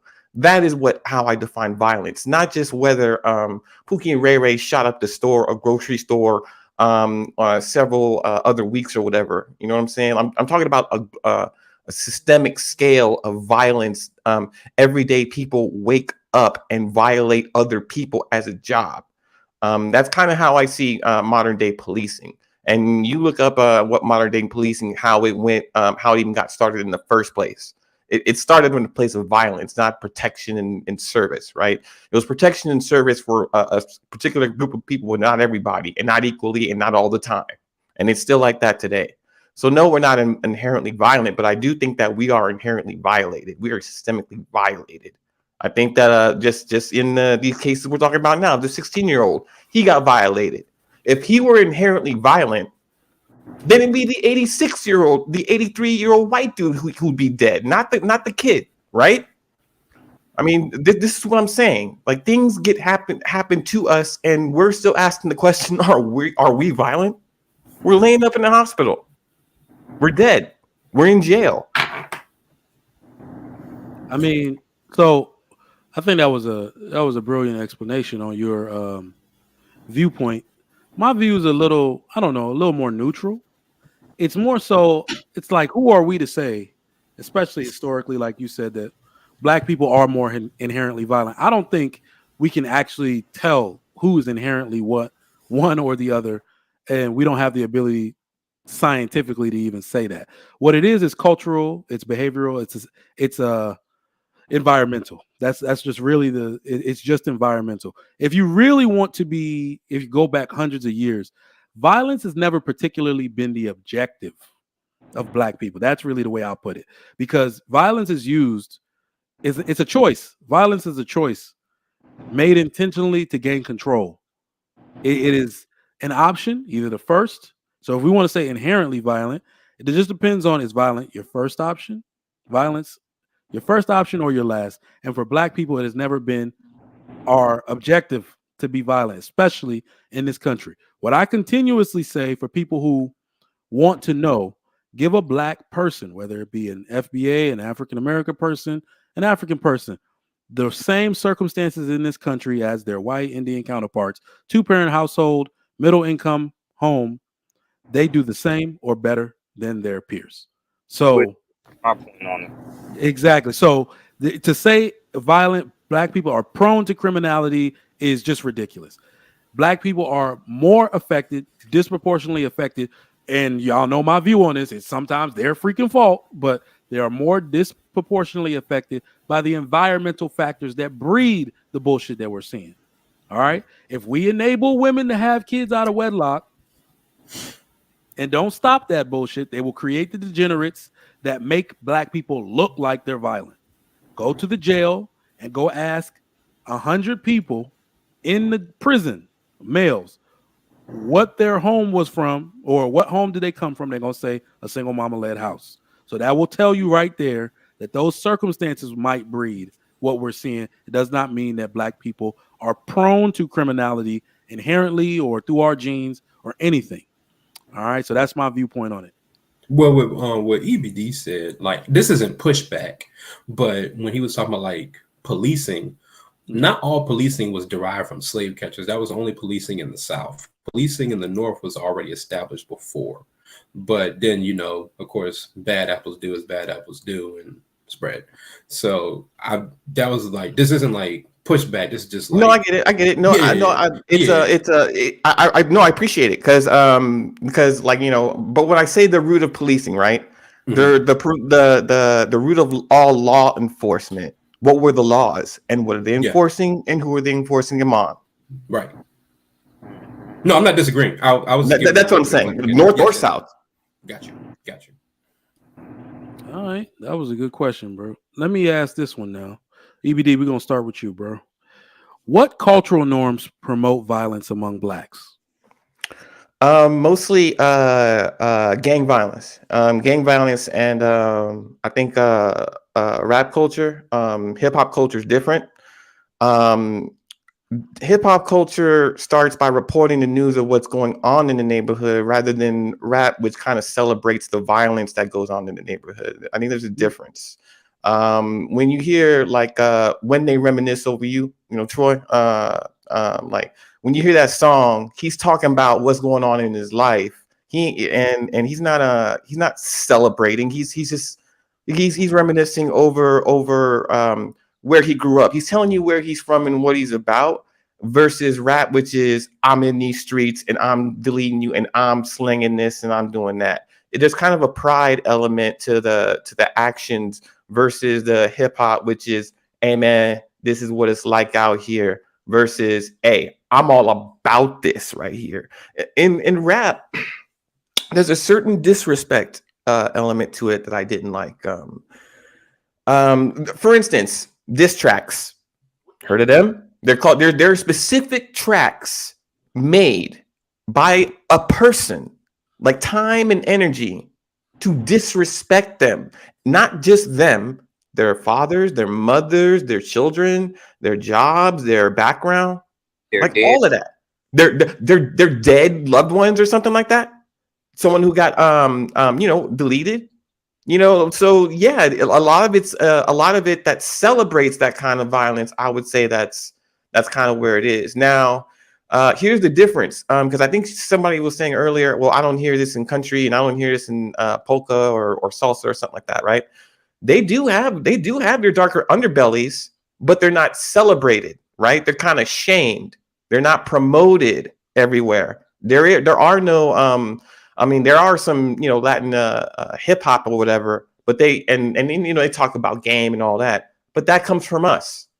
That comes from us. They didn't get it from country or whatever, or Indian or Bangladesh music. They got that hip hop. They got that not the hip hop. They got the rap and the hardcoreism from us. There's always, like, everybody's got their underground. The Chinese have the triads. Japanese have yakuza. Like, there's gangster in every tribe, right? So, but the difference is the culture as a whole, or the society as a whole that they come from. Are they promoted or are they shunned? Are they just kind of over here? And the difference between us and everyone else is it's kind of promoted versus shunned. Everybody else is shunning their gangsters. We're the only ones who have our gangsters promoted. Hey, what do you think about this, Lil Wayne? Hey, what do you think about this, Snoop? I was just about to say our promotion. biggest. They talk to presidents. They talk to governors. I don't see El Chapo talking to the president of the United States. Or Mexico or something. Yeah, my fault. Or like the president of Mexico. Like, I don't see that. Right. El Chapo. Oh, El Chapo. no. To add on your point, Go ahead. a lot of their gangsters and mobsters, or whatever you call it, a lot of them work very strategically. They put a lot of money back into the community. They rarely hurt the community. They protect their people. They also put money into politics, which is why they can get away with a lot more stuff.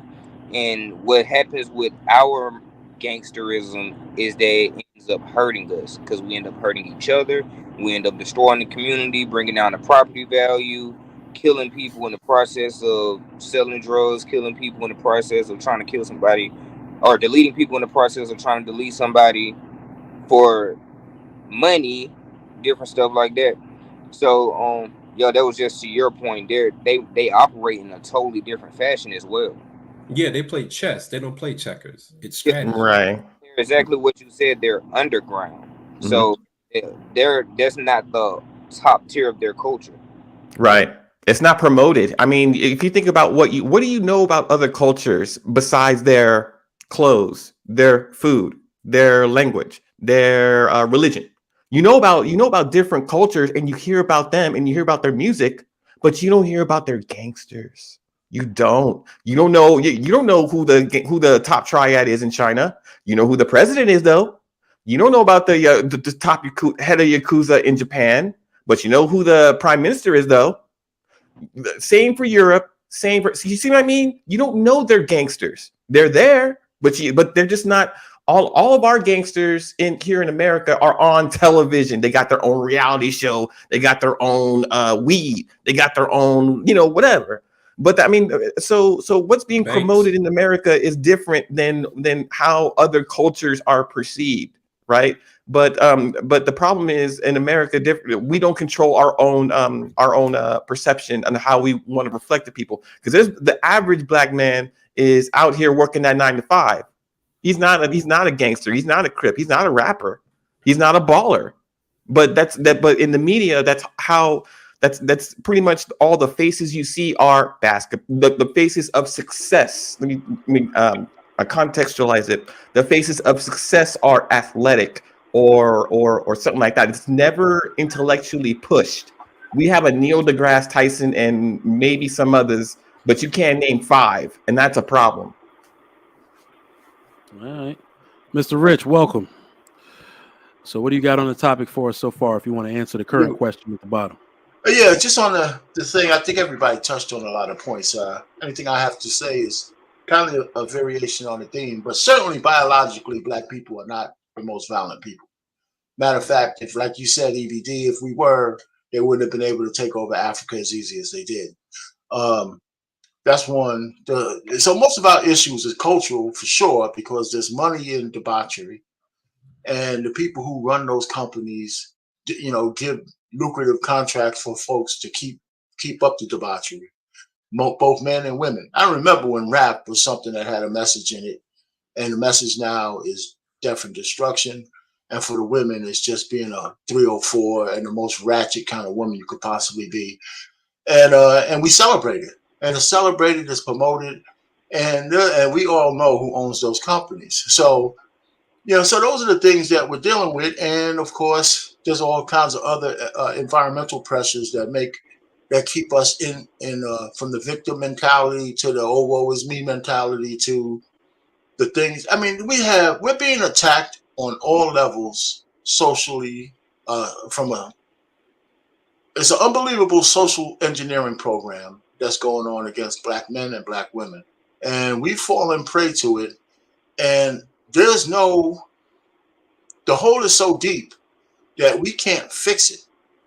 We only could rise above it by creating a new paradigm that excludes a lot of people, because the energy it would take to elevate the people, all the people, is something that's insurmountable. So so that's it. I mean, I could go on and on, but that's where we at. We have a cultural and an environmental issue that is just huge. And it's, I told Trigger Mike yesterday, my family was just like a lot of yours. My mom's died when I was young. Not Trigger Mike, Chaotic. My mom's died when I was young, but I moved in with my paternal grandparents. My grandfather was still a patriarch of the house, but my grandmother, old West Indian chick, she was the matriarch, and she made no bones about it. But it was a lot of women. She was the center of the family. I think one of the things that saved me is I went to an all boys high school, and so that gave me the perspective of how young men were beginning to think differently than girls. That's why I was so eager to get the hell out of my house, because I wanted to be around older men to see how men move. And nobody told me that. I just had something inside knowing that being raised by women is not something that men solely need. And my father was a good cat, but he just couldn't raise me and my brother. He was running numbers in the evening. He worked all day and ran numbers in the evening. He couldn't he couldn't take care of nobody. So I went with his sister, and she was my guardian. And so all I'm just saying is, culturally, that's our big issue. Our culture is crap. It's doo-doo, and it's decadent, and it's worldwide, right? And it belays all the good black people that we have. And that's why the young man went to the door. And let me tell you, if we're being honest with ourselves, we don't like strangers coming up to our door anyway, okay? You got an 80-year-old man. He's watching Fox News all day long. And all he's seeing is black decadence. He sees this black kid at his door, and he didn't ask any questions, because you know why? He's 80, and he ain't about to grapple with nobody.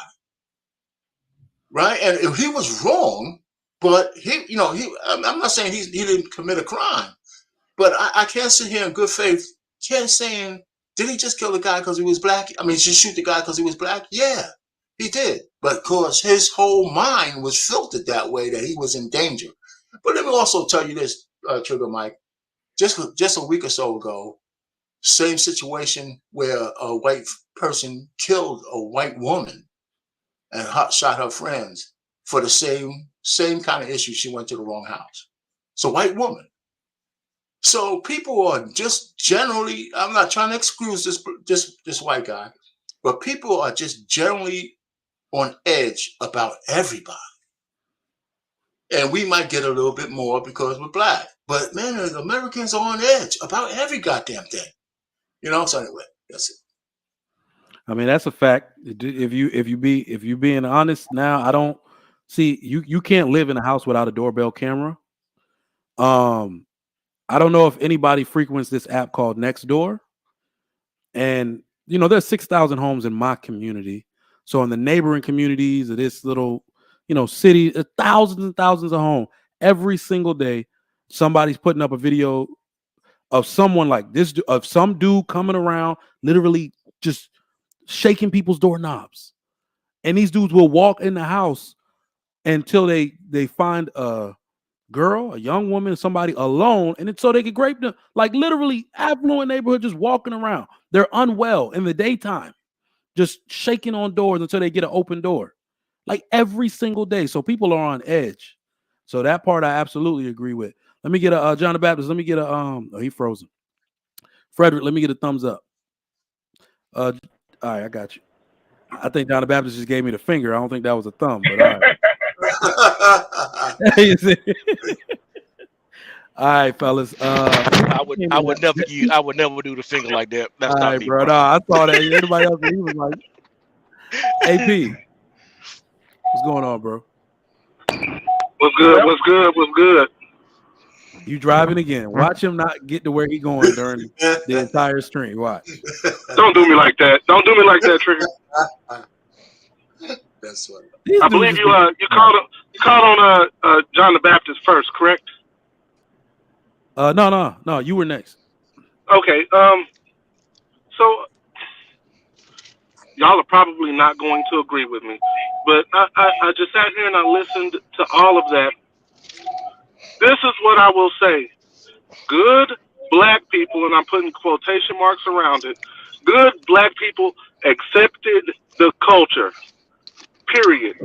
So I heard Italians referenced, I heard Japanese referenced, I heard Chinese referenced, but here's what happened. The Chinese people suppress those images. The Japanese people suppress those images. They don't put those images out there. Also, those gangsters don't want those images put out there.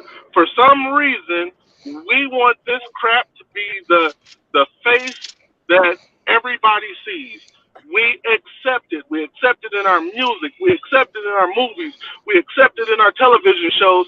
Instead of doing that, how about we say, you know what, enough is a fucking enough, and we stop accepting the damn images. We stop listening to the music. No, we can't do that. No, we can't do that. Oh, there'll be a lot of people without jobs. Like we make an excuse to accept this shit. We make tons of excuses instead of saying, you know what?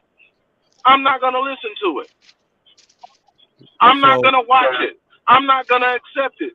And then if we can somehow, which we won't, if we could somehow manage to start to suppress those images, those sounds, those sights, maybe, just maybe, we can start to change the narrative of what black people are. Instead of this crowd running around in Chicago beating on people and randomly shooting people and highlighting all the deaths that you see in Chicago and St. Louis and Baltimore and Houston and every other damn major metropolitan area.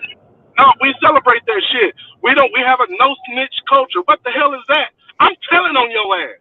I want you off the street. Like this shit is crazy to me. That is. And I used to be one of those guys. You know how long it took me to decide to be able to wear the color red? You know how long it actually took to break that damn programming down? So I understand what is necessary, but nobody's willing to put in the damn work. Nobody's willing to push back, but instead we're going to continue to consume this nonsense. My mic is muted. I don't disagree with that at all. My man. I don't I feel like disagree with I none just of got that. yelled at. Sorry, Father. We're sorry. All right. Who's next? Me. Samson. Let's go. Let's Yes, get sir. in between there. First of all, I don't disagree with anything that the brother just said. The problem is we need to know how to suppress those images. If we're not in control of our narrative, we don't know how to suppress those images. Second of all, I want to know, like, how did the teens get together? What was they protesting in Chicago and Detroit? Somebody's promoting that, because how did they all say just tear up downtown? You know, They won't protest in a damn thing. I don't think. they say we'll just get together and tear up downtown. Yeah. Pardon me? Yeah. They literally somebody just has to be promoting that to tell them, hey, let's get together and tear up downtown. And I want to know why. Is they doing it to promote something, promote an image? Oh man. He was on something. Did he? I mean, he was. I mean, to be honest, he's asking. Is he back? Is he back? Hopefully he comes back, or the FBI is tracking my show. Like, what the? No, but he's asking. But I think he's asking when we look at an event, there are questions that need to be asked, and he was asking them. That's kind of what I like, rather than. What do you? So you gotta elaborate, bro. What are you? So what he's saying is, okay, well, people. Okay, so what you saw, I'm alluding to what people saw on TV. Like, there's a bunch of people in downtown or in Chicago, like doing a bunch of stuff in there. Black people who are destroying stuff or whatever. Well, he's like, well, the question. Well, he's asking. Well, yeah, that's what you see, and that's just culture we accept. I'm like, no. The question's asked. What do you mean? That takes organization. Who led this? Whose idea was this? How is this happening? This ain't Tuesday. We don't do this on Tuesday. So he's asking the question, what preceded all of this? Because this isn't something that we all innately do on a Friday. This isn't. So that's what he's asking. Rather than point and say, you bad. Wait a minute. What happened before? Yeah, that's what I'm saying. That's a good discussion now. That's like with the BLM protests, where they got footage of people, like, right before the protests and marches, they were sending out pallets of bricks, putting rocks and stuff on the side of the road, just for people to just pick up and throw. Instigate, yeah. And then if first y'all people don't stop, aren't our color. So and this is a problem that I have. The impact of BLM is so strong that BLM is just associated with black people. So in other words, if somebody is not black and they look at you, they think BLM. They think you're a BLM supporter right off the bat because you're black. And we have negative stuff like that impacts us in a way. Back to what AP was saying about the music and the culture, we do embrace it. I will definitely agree with you on everything you said. But as far as how to stop it, these record labels, we were just talking about this music a couple of shows ago. The artists aren't in control of none of that. They don't own it. Most of the people who own these record labels and companies are of Jewish descent. Okay, now the music that they put out, most of that is already predetermined before you even hear it, what's going to be on the top chart and how long it's going to be up there. Most of it is already predetermined on what's going to be on the radio. Most of it is already predetermined on what's going to trend on YouTube, Twitter, Instagram. All of this is correlated with the algorithm of social media and the higher ups at these record labels who are paying for this stuff to get pushed. So even if we all decided today we're not gonna listen to it anymore, we're gonna denounce it, it's still going to be because when we're not the main audience that's listening to all of this music. If you ever rapper's concert, most of the people at the concert don't look like us. The majority of the concert, it looks like a sea of nothing. So Picking up again. It's going to be a very hard to try to get out of our culture just because it's ingrained and programmed. Now we have to try to figure out. Well, I want to try to figure out what point did it start. Because when rap and hip hop first came, it was about what people were doing to survive. How people were taking care of their family, whether they had to do it by legal or it wasn't about hurting people. You breaking up, my man. Yeah, you breaking up, bro. Okay, I thought it was me. Our culture, hip hop music was never about activity. So we have to figure out at what point did it quit. All right. Let me just throw something in there real quick. Trigger Mike, AP, let me just go real quick. Let me just. Yes, sir. No, go ahead, John the Baptist. You didn't say nothing. Go ahead. Go ahead. John. Oh, he's Can y'all hear me? Yeah, we can hear you now. Yeah. So I've listened to the conversation for the past few minutes, and what I don't like about this conversation is not. Let's talk about. Well, let me say it this way. I'm not trying to say what's right or what's wrong. We know the behavior is wrong. What we see in today's culture. What I don't like about this conversation is how we overlook certain information that leads up to why we move the way we move right now, and how we live in this recent bias as we want to eliminate history. I mean, recent history. We ain't gotta go back. We ain't gotta go back to slavery. I know most people say want to start back to slavery. We ain't gotta go back that far. We ain't gotta go that far back to slavery. When I was growing up, some of the biggest movies were mob movies. Al Capone. I can't. Scarface. The Godfather. Godfather. I mean, so this only thing that's new in this society now. What's different in this society now is you see black people imitating what they saw, but now rather than movies, we're doing music. And we got into movies too with Minister Society, Boys in the Hood. We started seeing a little bit of the gangster culture of the black community in the 90s. You started seeing more of black gangsters in movies and then rap music. But one thing I want to focus on is this: we act like that the things that we're facing now are all on black people. I'm not saying that black people didn't make the right choice. We did make some bad choices. But what I do recognize is that my grandparents, who were born in the 30s, came up under Jim Crow. My mom was at the end of Jim Crow. Also, went to school before segregation was before there was integration of schools. And so this is somebody who raised me. I got two generations of people right before me in America who actually saw injustice in America. Now, although my family was not the best family, but we didn't do a lot of illegal activity.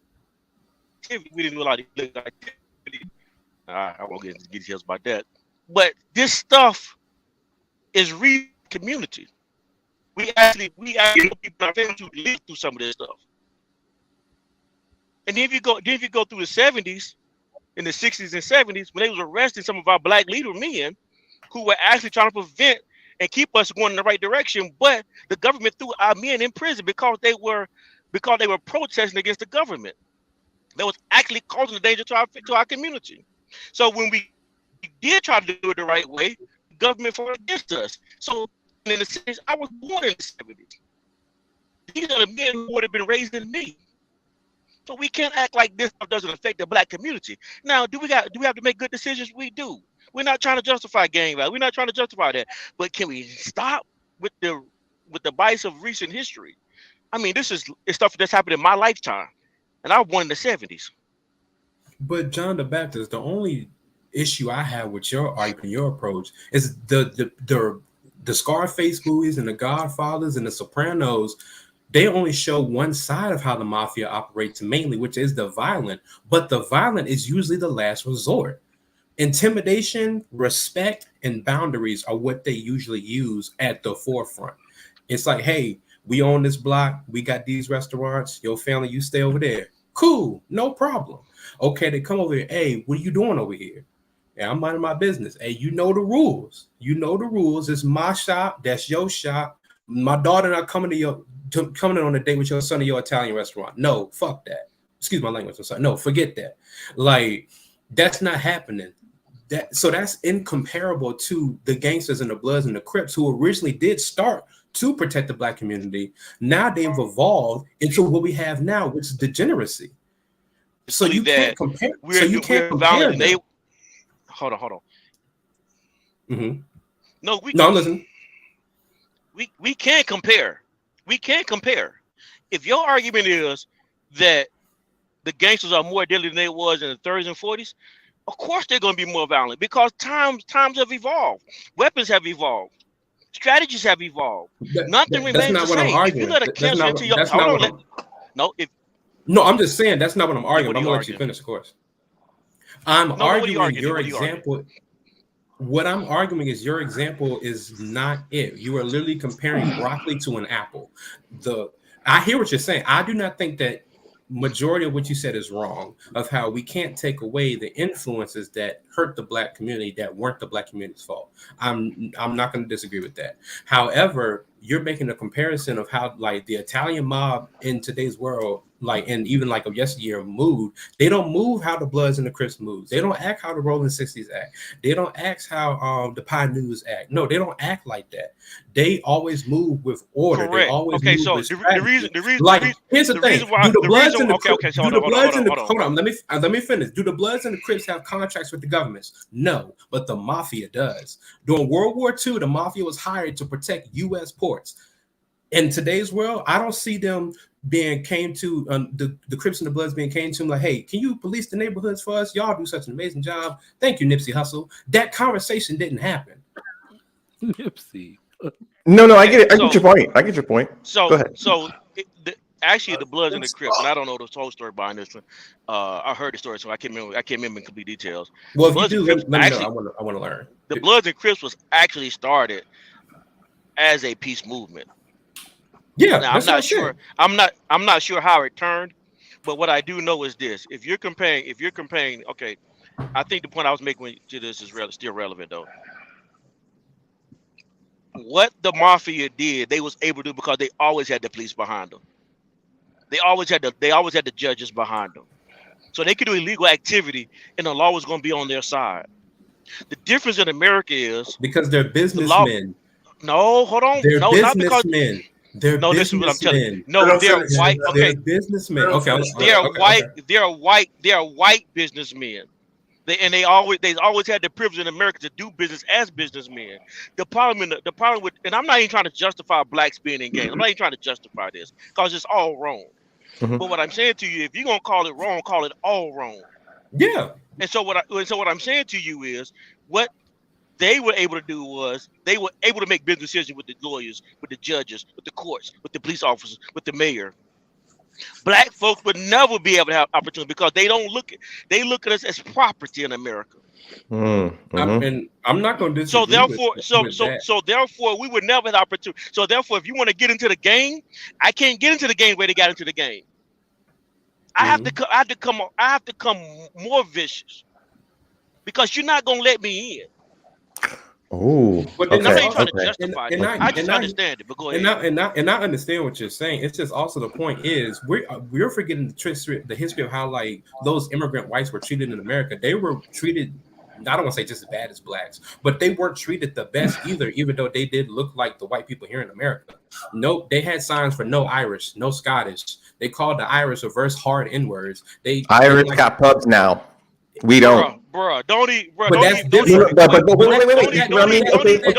Okay, we get that they were. We get that they were treated. We get that they were treated bad. We get that they were treated bad. They were once upon a time in a land far, far away. Today, 2023, St. Patrick's Day, every single year, we are drinking at their pubs. Don't cry for the Irish today. They're doing all right. How are you doing? How am I doing? That's the question. How you doing? I hear that's funny. EBD, I'm not disagreeing with that. I'm just saying at one point in time they weren't looked at as white in America, and then that did change. They were So John the Baptist, but I'm about to agree with your point. So yes, that did allow them to get those deals made because then they were accepted. So I was coming back to agree with your point. That's what I was trying to do. Let me say this real quick. So what's going on, family? First of all, what I'm hearing is y'all are acting like the music don't influence the streets. It's the streets that influence the music. Everybody that's listening to the music, they only resonate with the music because that's the shit that they see outside of their door. It ain't the damn music. It's not the music telling people, "Oh my God, I need to sell some crack." Like, no, the music is just saying that, hey, there's a whole bunch of people selling crack around here. That's what I see. So when I see a whole bunch of hoes, this is what I see. A whole bunch of dope, and this is what I see. The music is just telling you, what's out there. So that's so profound because that's my actual point. I couldn't even put it together because the one thing that we do, like the weird part about it, and I think JT alluded to it, black people aren't even the largest consumers of this music. The issue that black people have is it seems like they aren't able to compartmentalize the music. It's like, I don't live through no damn music. I'm black. I listen to it. I played it. I threw parties where hip hop music was. I heard 50 Cent say, "Have a baby by me, baby. Who the fuck cares?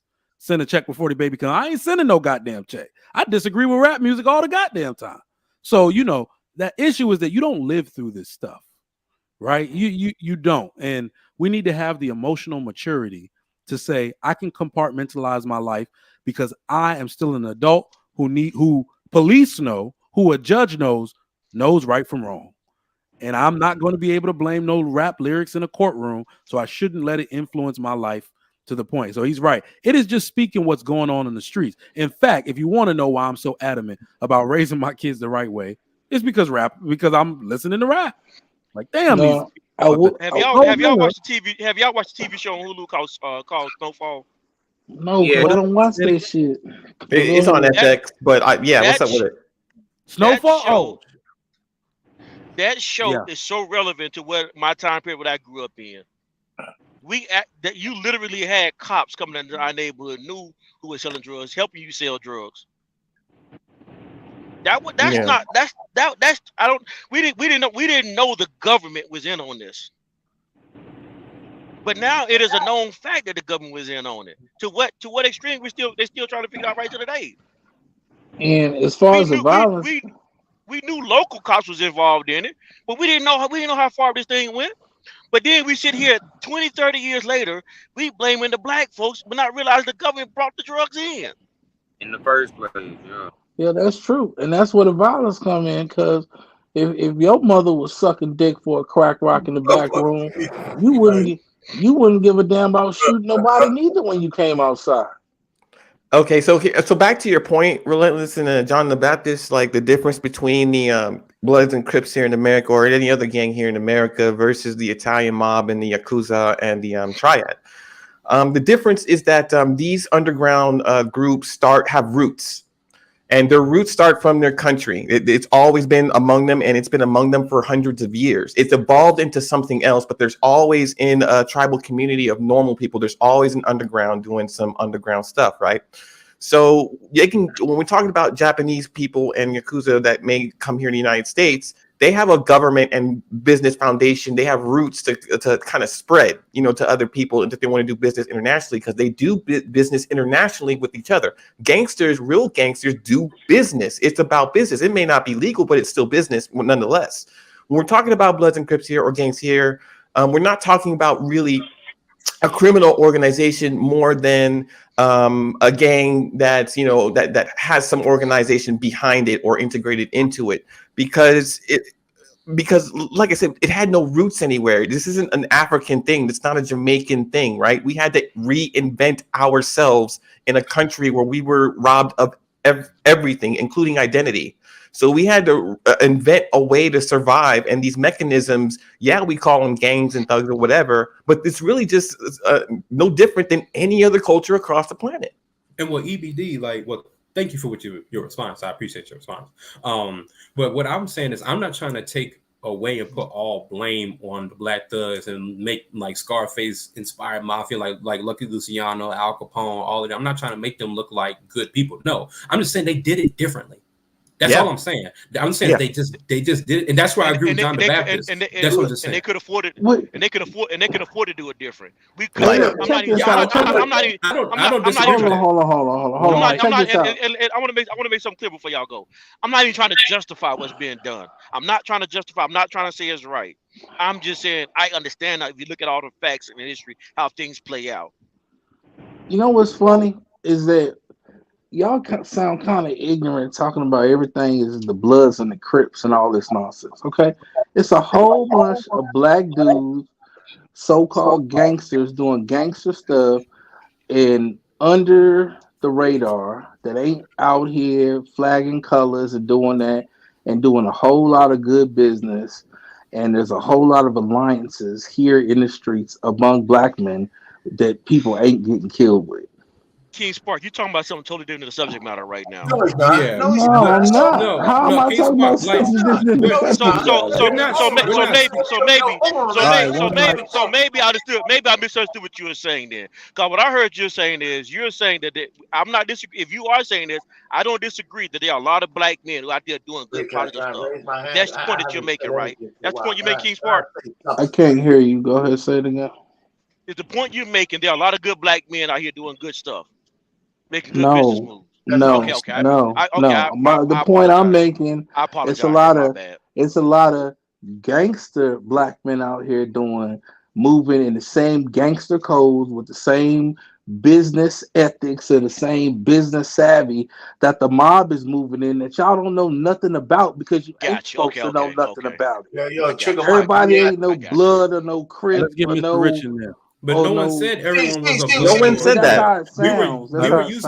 We were using examples. We were using examples because he brought up the. Okay, we're gonna go round and round. You know, it's the same issue. No matter how you coming at it, the issue is how do we break the cycle? That's what we should be talking about. Is there any? How do we break the cycle? How does the cycle get broken? We already know, and we have to concede. Everybody who spoke is not wrong. It's just different angles looking at the same problem. Well, that's a good segue. Well, America's built off crime. How do you break the cycle? Hold on. We got one super chat, then we're going to get into that question. That's the next question. I don't disagree with what you just said. John the Baptist $5 says all gangsters elite in their community. Stop with the misinformation. All right. So the next question on the table, and we'll go around on this one as well.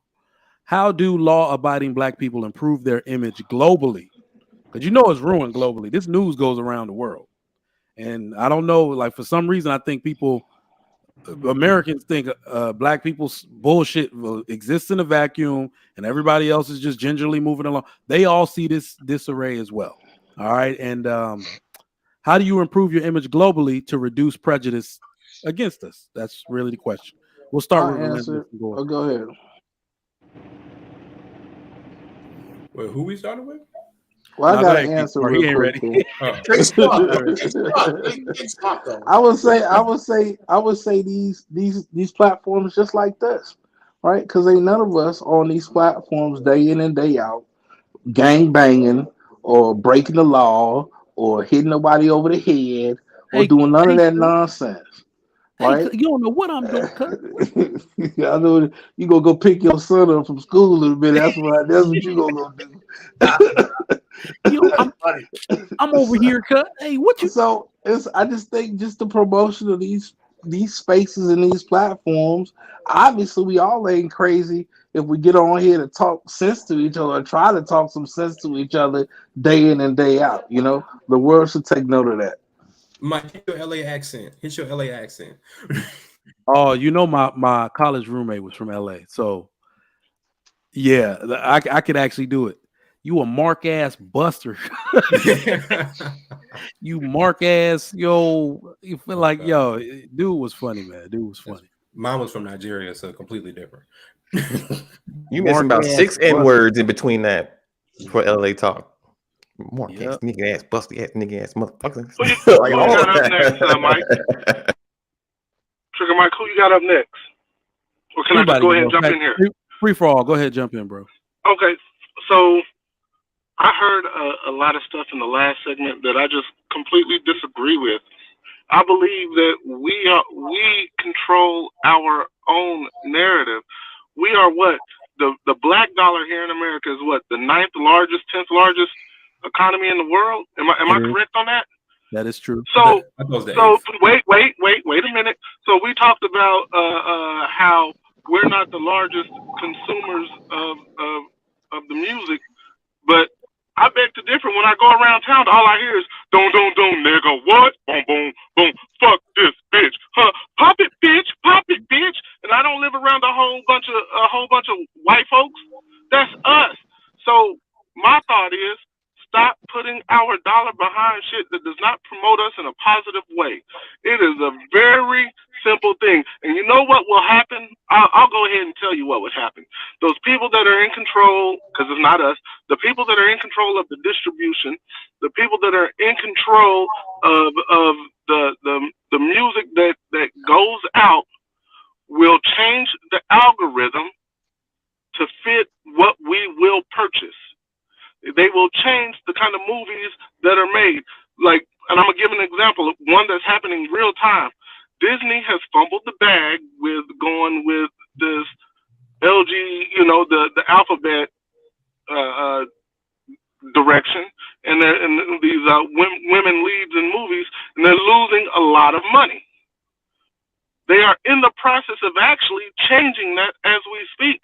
So your money, it all goes back to where you spend your money and how you spend your time. We control it. We need to quit waiting for someone else and quit blaming someone else. It's our damn narrative. We control 100% of it. So and if we don't give them those images, further, this is the second part of that. If we don't give them those images to portray, then we are changing that narrative, because they can't say something that's, I mean, they could, because it's done all the time. I was about to say they can't say anything that's not true, but it'll eventually fade away. But at some point, we have to take control, and we have to understand laws. We have to use laws to benefit us, as opposed to using them as crutches and excuses. I think that's where we fail a lot. What percent? AP, you're not wrong. AP, what percent of blacks have to do what you say? Before we hit critical mass. I'm sorry, I can't understand you. Start over. What percent of black people need to? I don't disagree with what you're saying, but what percent of black people need to comply with your idea for it to matter? Ooh, that's a damn good question. So I would say this is just my opinion. I would say we need 100% of the people that understand, 100% of our community that understands what's going on to participate in what I just said, which would leave the minority, because I believe it is the minority that behaves in these negative ways. I don't believe that that's a majority of us. I refuse to believe that that is a majority of us. Well, we need not give it attention. AP, let's stay on your topic. So, because this is a good one. What percentage of black folks would be in quote unquote your class or our class, and what percentage is in the community that's out below your class? Is that the majority or the minority? Okay, so when you say class, I need you to define it, because if we're talking money, I don't know how much you make, but let me put it to you this way: you're in a class where I would assume that you're self-sustaining, and you could sustain a family, right? A family unit. How many black folks are in that class? Let's just say being able to sustain a family unit against the class that can't. Okay, Mr. Payne, I think the way you answer that question is not. I don't think that the class doesn't really matter, because I think what you're talking about. Okay, so let me ask you. To me, it seems unclear. I was trying to get clarity on it. Okay, go ahead. Is it class or is it morality that you're speaking of? It's class. Okay, I just want to make sure. Class, let me say why. Let me say why on that point. Okay, go ahead. Class also, there could be immoral higher class, but it's easier to have morals when you are at an upper status. than it is when you're desperate. It is. Okay. I'm just asking. I just need a No, clarity. I just wanted to answer that. I just wanted to answer that. So I guess what you're asking, AP, was in your immediate environment, is it more, are black people more making it suburbia or more on Section 8? So, in my environment, okay. So I have to give you background on a few things so you can understand the full context of what I'm about to say. Okay. Most of the people where I live don't make anywhere near the amount of money that I make. Okay. I chose to live where I live so that I could actually be near the people so that I can actually affect the change that I talk about. Right. Okay. Because I never really wanted to be a hypocrite about it. Because I was once that 14, 15, 16-year-old kid in troublemaker, more of a poverty in the hood. area, right? In the hood. Okay. And so I live. My block has changed since I've moved in. It's like I've put a lot of things in place in my area to make it nice. Gotcha. So that people respect their own homes. There's no more. When I moved in, there was trash in front of everybody's yard. People walking up and down the street all times of the night.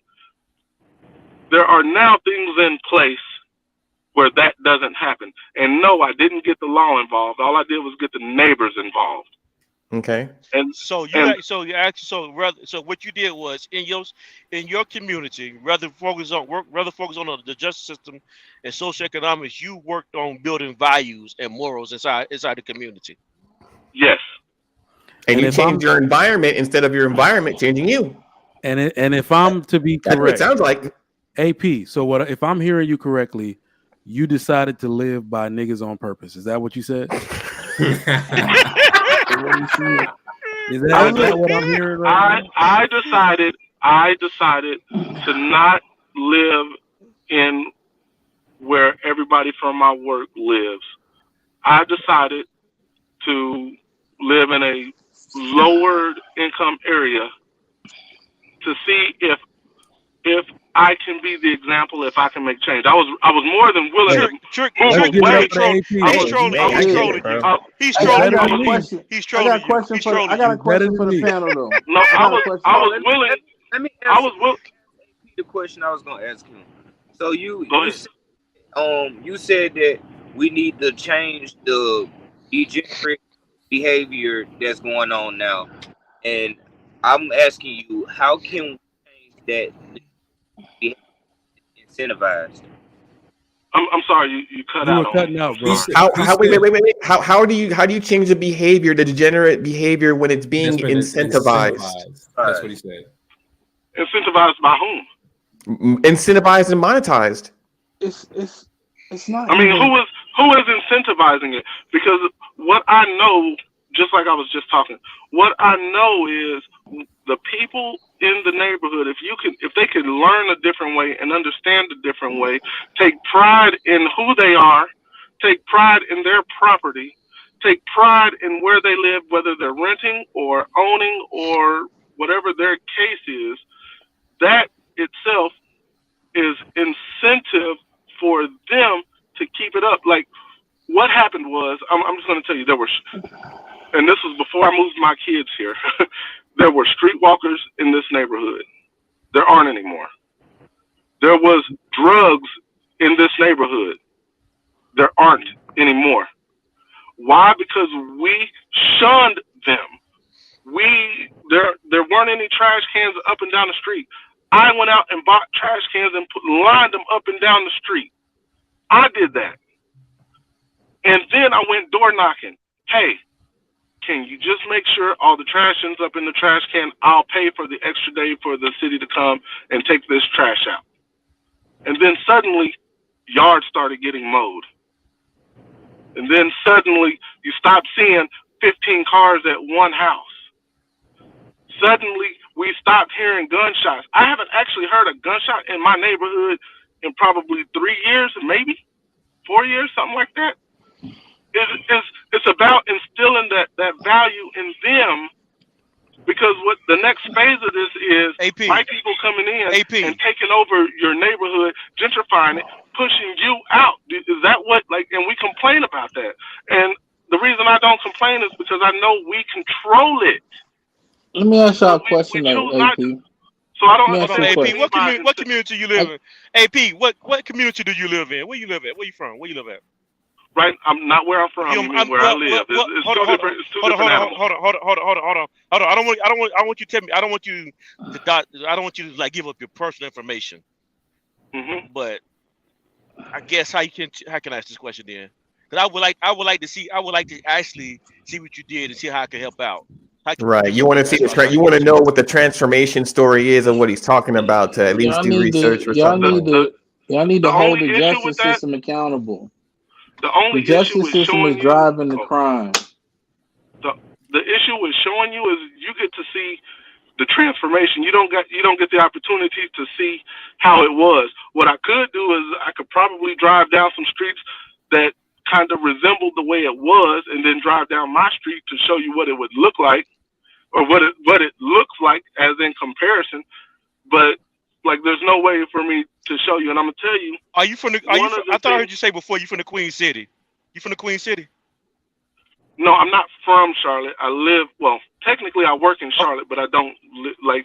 I'm right there on the border. I thought you said that before because I live in Charlotte too. That's why I thought you said that before. Awesome.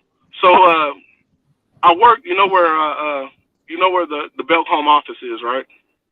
The where? The Belk Home office. Belk's home office. Yep. I work in that part. Okay. I don't work for Belk, but I work in that part. Hey, so, look, y'all don't understand how the justice system is driving this crime. What was your question? What was your question, King Spark, to everybody? Does anybody understand how the justice system is driving crime? The justice system is driving crime. Driving crime, yeah. I kind of.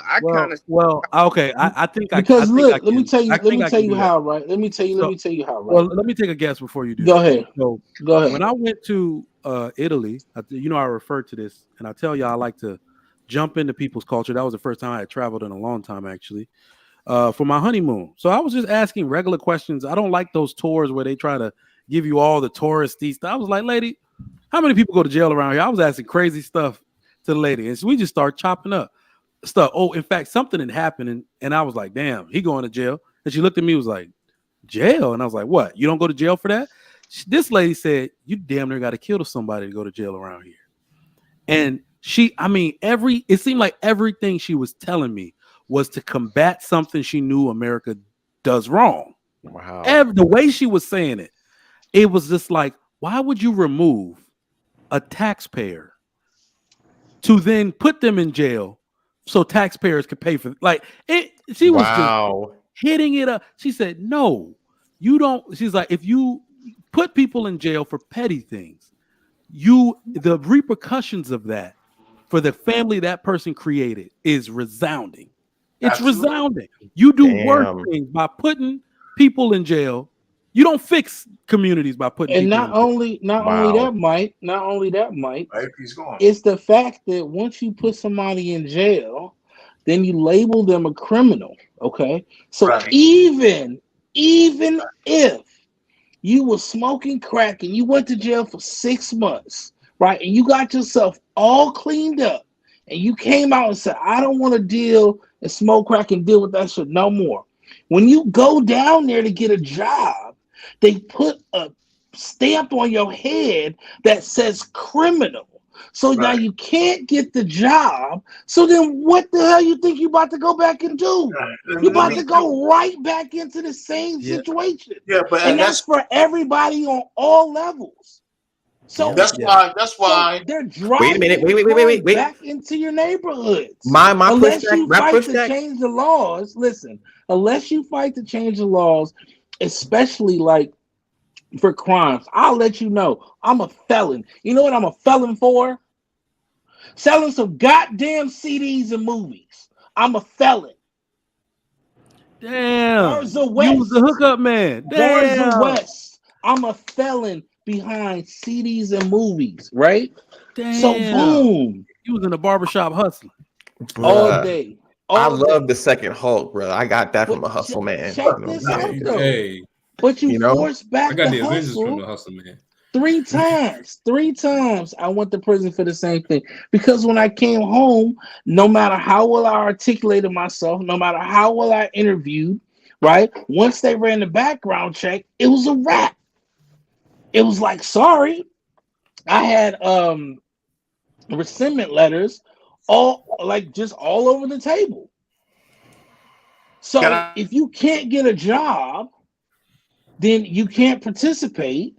So then you're gonna be forced back into the crime wave. It's a big ass cycle. And until we fight to let people who want to change their lives actually change their lives, But then we're gonna have an you issue. gotta also does everyone deserve a second chance though? Yeah, but hold on. But see, the second chance still comes with those strings attached. The point is, Take the back chat, AP. this is one of those reasons why I'm really, really big on reparations, including closing private prisons. Because a lot of people don't realize how much private prisons drive putting people in jail.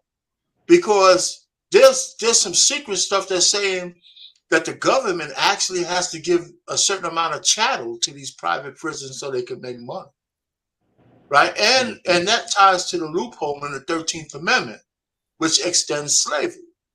You know, so a lot of people don't realize this is all connected. And the fact that, think about how absurd, this one should hit home.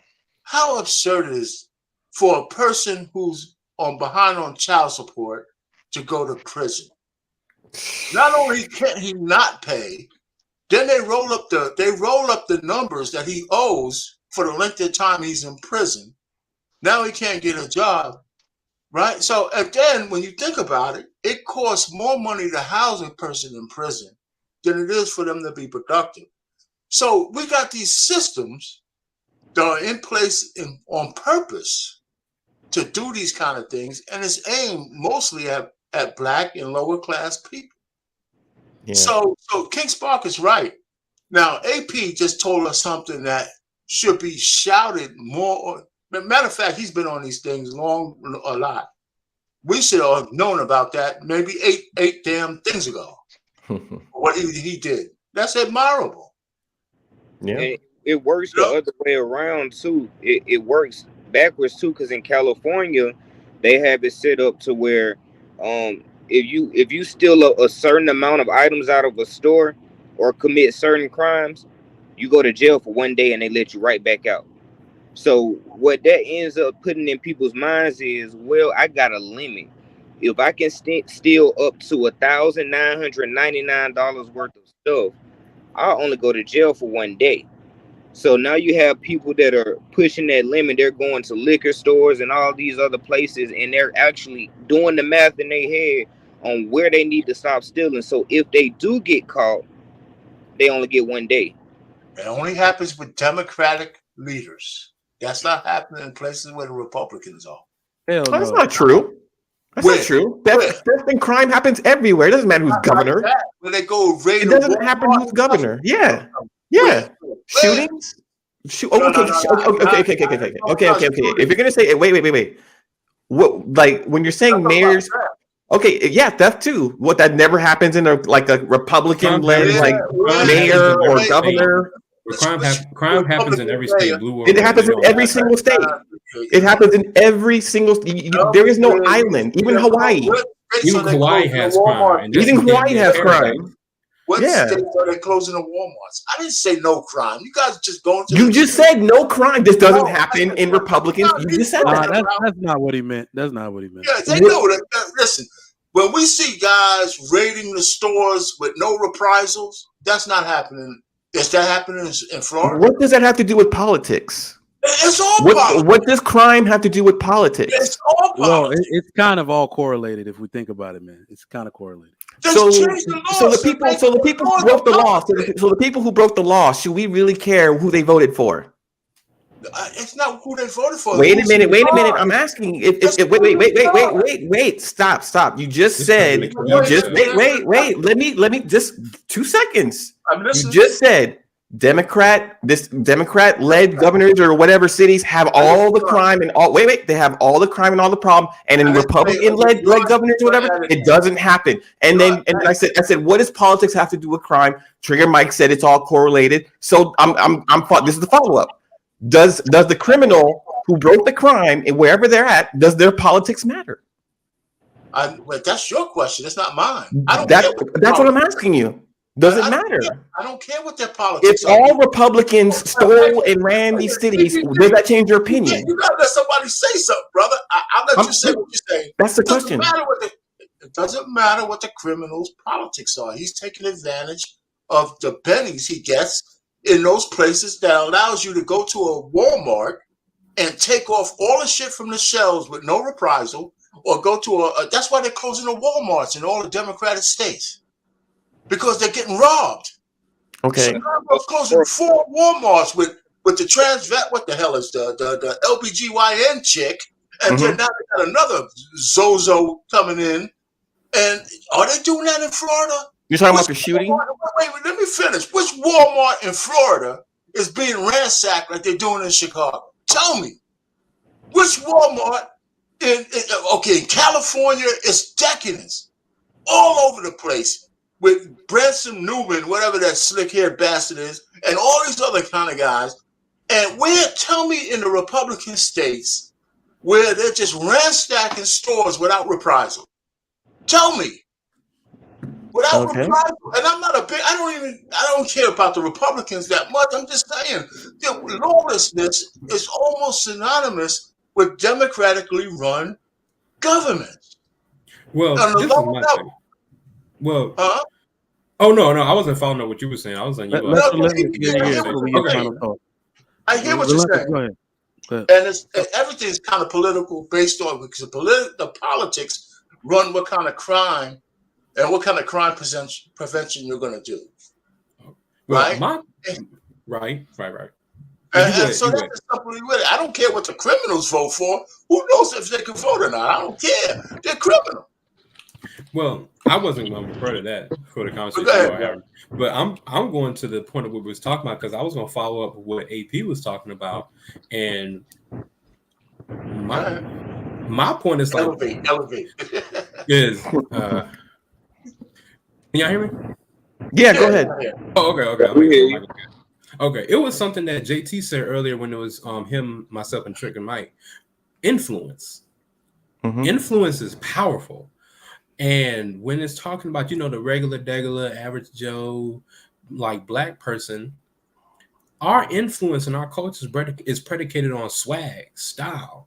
Like, I don't see people listening to Carlton Banks, but everybody and their mama gonna listen to Nipsey Hussle, Gucci Man, Killer Mike, Charlamagne the God. They're not gonna listen to Neil deGrasse Tyson.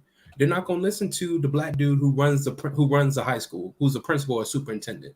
They're not gonna listen to the black lady who owns like a mom and pop store and like built it by herself. Like they're not gonna listen to that because they're not cool. That's influence and appeal is something powerful in our culture that we give the power to. Like, for example, why in the hell was Little Baby talking to Kamala Harris? Yeah. Well, one of the big problems is us as black people, we don't have an identity still to this day. So the culture that we have is tied to the little identity that we've made of it. So it's going to be extremely hard to get the people who participate in this to give up their identity.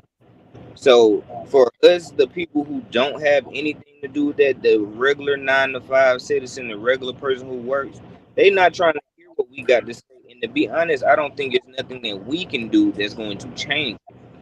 It's going to be solely up to the people who are participating in this degeneracy that's going to wake up one day and decide that this makes us look bad as a whole. We have to change and we have to stop. Until then, it's a loud minority controlling the narrative. And I don't think the majority can take back that until we on our end start praising the Neil deGrasse Tysons and start praising these black inventors that we had in the past, start praising these lawyers and judges and all of these CEOs of this company, and we're able to show them that it is a different way to make money.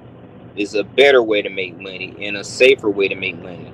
But until then, people like that like to take the easy way out. Why would I go work when I can go sell drugs? Why would I work when I can rob somebody and take that they worked hard for? So I think there's a little bit of that too. People just being lazy, want to take the easy way out, and then it's the easy way out, and it looks cool. And then we have to also think about the influence that we have on each other from opposite sexes, because mama raised all of us. I'm pretty sure that we supposed to respect women. We're supposed to buy them flowers. We're supposed to open the door, treat them nice. And then when we all go out and date and we do that, those are the guys that get looked over. She looking at the dude that don't want to give her no attention, no time. She looking at the dude that sell drugs. She looking at the dude that scam.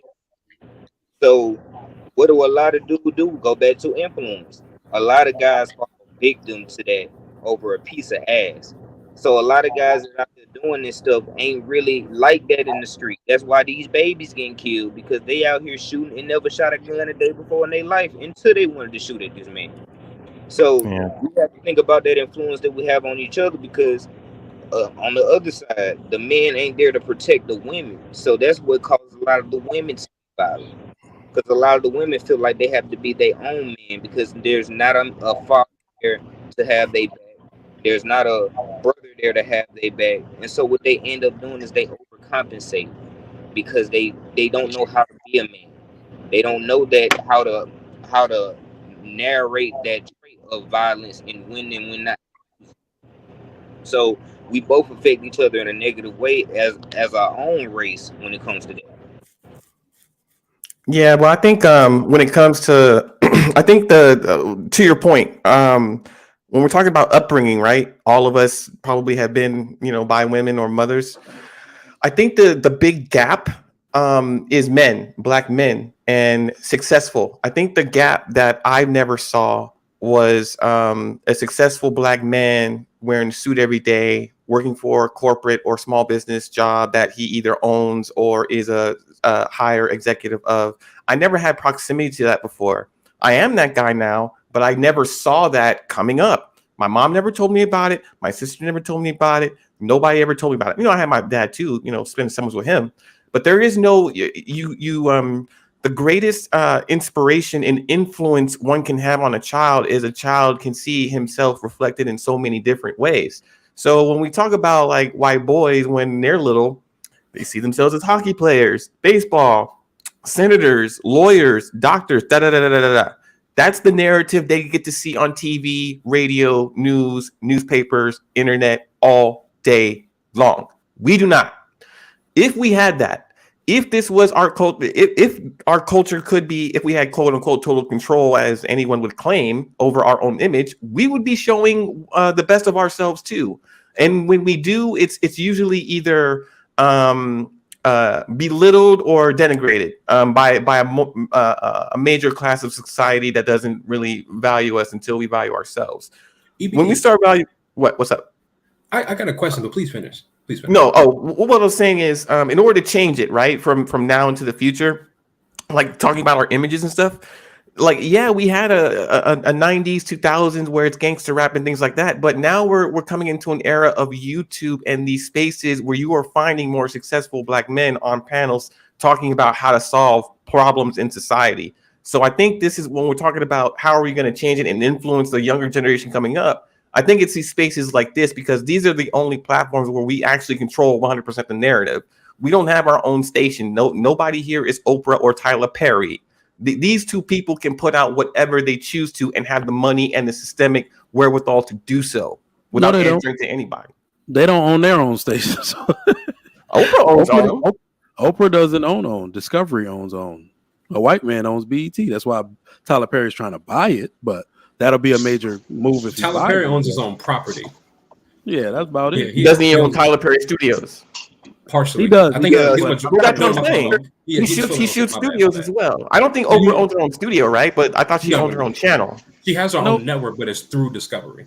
Yeah, Gotcha. So did she sell that network? Did she sell that? Put something that's too blackety black on there and see if they approve that to run ads on. They won't. But we gotta stop talking about black people as if we're one people. First of all, we're not one people. Yeah, we're not. That's the major problem. Most of us we're taking the hit off of a small minority of people. Maybe it's half of them.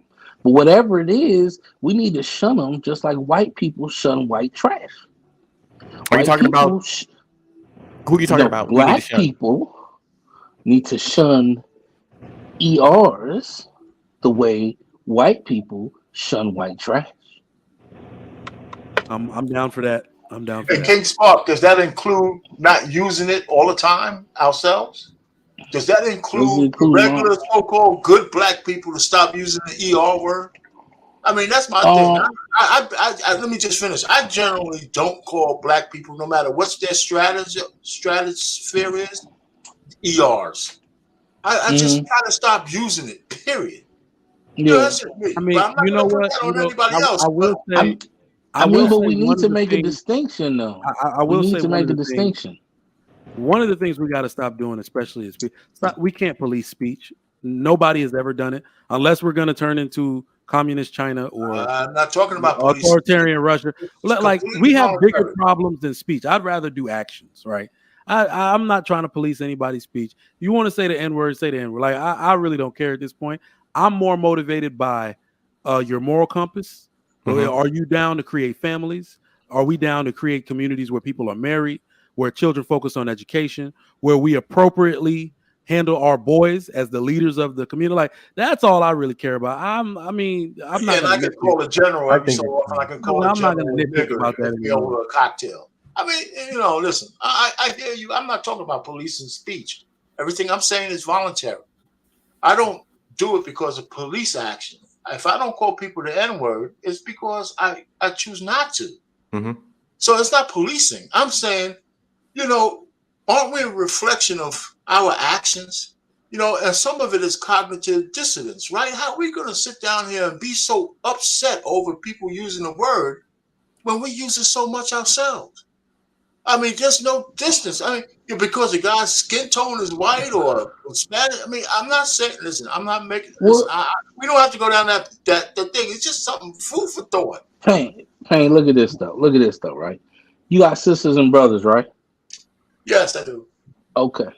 Now you could call your sisters and brothers things that you can call them, but if somebody else call your sister and brother. But I don't call hold on, things. listen. No, I'm not talking about the ERs. I'm just talking about just regular stuff. Like, you could tell your sister, yo, fat watermelon head ass. You can talk to your sister like that, right? No, but you can't. But there's other people outside you that may look just like you.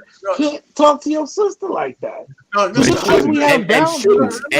We got boundaries. I agree with you. I agree with you 100%. However, I try to treat them the same as I would treat anybody else. So I wouldn't call my sister that. Even if she was fat and she had some kind of thing that she's insecure about, I wouldn't say it. I would give her the same deference that I would give a stranger. And just because I love her doesn't take that shit away. No, that's not his point. That's not his point.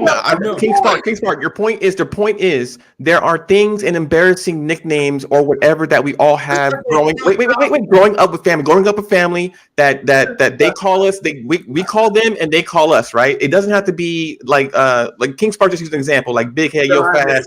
Like he can be saying that to the same sister for 15 years and it doesn't shake her not a bit. But somebody who comes out and says the same word, hell no, that is not acceptable. And you know what I'm saying? And that's in all races. All races. A lot of white girls I know call their brothers dumb. Like, John, you know how many? So dumb. You know how many girls call each other bitches and hoes? It's all of that. My head's up, man. Listen, I hear what y'all saying, It's all. I don't even disagree. Okay. I try to treat people in the dark the same way I would treat them in the light. That's it. Yeah, I got you. You know, so that's all I'm saying. I'm not saying it's wrong because I understand where you're coming from. In my household, where I grew up with all my cousins, we're unmerciful. Right. We're unmerciful with each other, so I do know what you're talking about. But I try not to do that because even if they know how to take a joke, it might be a hidden sting that you just don't realize anymore. You know, that's all I'm saying. But that's enough. So that's not an argument because I understand where you're coming from. I got to get these super chats read, yo. Okay. Greatness to work, $5. I don't agree, King. Laws have changed. There are many successful felons out here, even corporate. This isn't the 80s and 90s no more. Now, to that, I will say there are more opportunities for felons, yes. But to say that it's actually changed is to say you can change the bias of other people. And I don't think the bias against felons has gone anywhere. There are people that are cold-blooded. I've seen it. A person who got their voting rights back, were supposed to get stuff expunged off their record, try to come into the healthcare space as a nurse, and it kept coming up like with an asterisk saying no longer regard this, and they would still get that person in trouble. You cannot change the bias other people have towards felons. So yeah, unless you can change that, they're gonna have a hard time doing a lot. But great point there. On location, I think that depends a lot about where you stay at and where you're from. If you don't stay in a big city, then it probably ain't opportunity. No, y'all should have seen it. It said no longer disregard this case over record like the asterisk they put on the FBI criminal background check, and the people was like, well, what did they do? They were like, they wanted to call a round table meeting. I was like, yo, it says it right there. Well, this might be, what if they do something here? I was like, this is crazy. So yeah, people have extreme bias towards fellas. But greatness to work, $5. Y'all need to get out them blue states and cities. I know felons working in corporate and other fields that are very successful. Trump passed more also. I agree. I'm gonna be honest. And he said cities, because even if you're in a blue state or in a red state, they now have blue cities. Austin is a damn blue city, if you didn't know. All right, so he might be right. He might be right. I gave up on the system 10 years ago, though. So everything all the laws I changed was as of 10 years ago. Because 10 years ago was when I was in the heat of the shit and there was no way out. So I went to the other way 10 years. I couldn't wait for the laws to change, twiddling my thumbs. Like I just couldn't do it. I was in Texas. I was in Houston, man. I was in Houston. I got out. I went to a staffing agency, and it was for a job to work at a cheesecake factory. Not the cheesecake factory, but a factory that makes cheesecake, right? $9 an hour, right? And the lady told me, she said, I cannot send you to that job for another 7 years. What? Is what she told me. 7 years.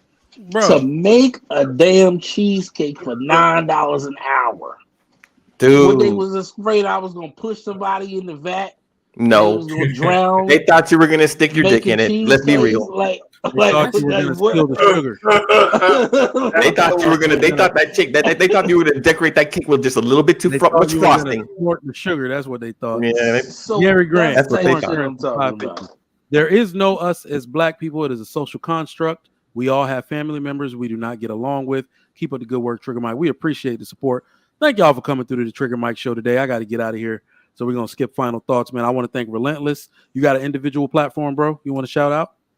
Yes, I do. You can look me up on Spotify or Apple Podcasts, wherever you listen to your podcast. I do a podcast called Woke. Put it in quotation marks, and it's all caps. I got a new episode that actually just came out today, but you can also go check out the most recent episodes that just came out as well. You can also follow me on Instagram at _relentless15. All right, bro. EBD, you got anything you want to shout out? Yeah, interracial dating, sex, and relationships. It's a podcast I do every so often. Go check out what I put out so far. That's about it. Bet. Shoot, let me just Rich. Yep, marriage, politics, and sports with an ampersand between politics and sports. My last video was on the 10 steps for vetting and courting a woman as a single man. So I think it's pretty damn good. I need more views. People go check it out and comment, because I think it's pretty damn good. All right. Check you out. I'm gonna check you out. I just want everybody to understand it. JT, He just used the word. We're talking. Do you know? You just used the word ampersand and confused the shit out of the. Or I bet you people in chat like, what the hell is that? It's an and symbol, y'all. The and symbol with an ampersand. I'm like ampersand. I knew what he meant. I knew what he meant. Anyway, you knew what he meant. Don't lie, chat. Don't lie, chat. Believe you. And Trigger Mike, let me just say this. I think my thumbnails are pretty goddamn good. I swear to God. I look at my thumbnails. I said, this guy is a genius. Anyway, that's it. All right. This dude said, I got to hold on. Hood Santa says Trigger Mike has to go check on his neck bone. I'm Nigerian. What the hell makes you think I'm cooking neck bone? What type of shit is that? My wife is a vegetarian. What? I have not seen neck bones. The hood. She does cook a good roast though. When I smell the house in the morning, when she get that crock pot going, she will send me a text. Say, turn on the crock pot. My wife got one going this morning right now. Boy, and we got to get the one with the timer on it. She don't like to get new stuff. She don't like to waste money. But that one with the timer on it. She don't like to waste money. Just buy one. That's why I'm like, yeah. I'm about to just go buy that. But that's right. Y'all like neck bones? Like I'm from the country, but I don't. I hate it. I don't eat that stuff. Hey, if they're smoked and you put them in anything, if you have smoked something and you put some smoked neck birds and collard greens and anything else, yeah, you'll never go back. It's a southern thing, for real. It is a southern thing. I can't stand JT, take us out. JT, take us out. All right, man. So, moral of the story is when we go around asking what's the culture of every race, you'll come to find out pretty easily that nobody has a set answer for any race except for ours, and we need to change it. And that'll be my final thought. All right.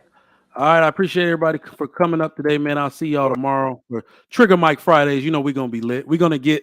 I'm gonna take off that second part of the title because they was lit on the topic today. Are black people overly violent? Absolutely not.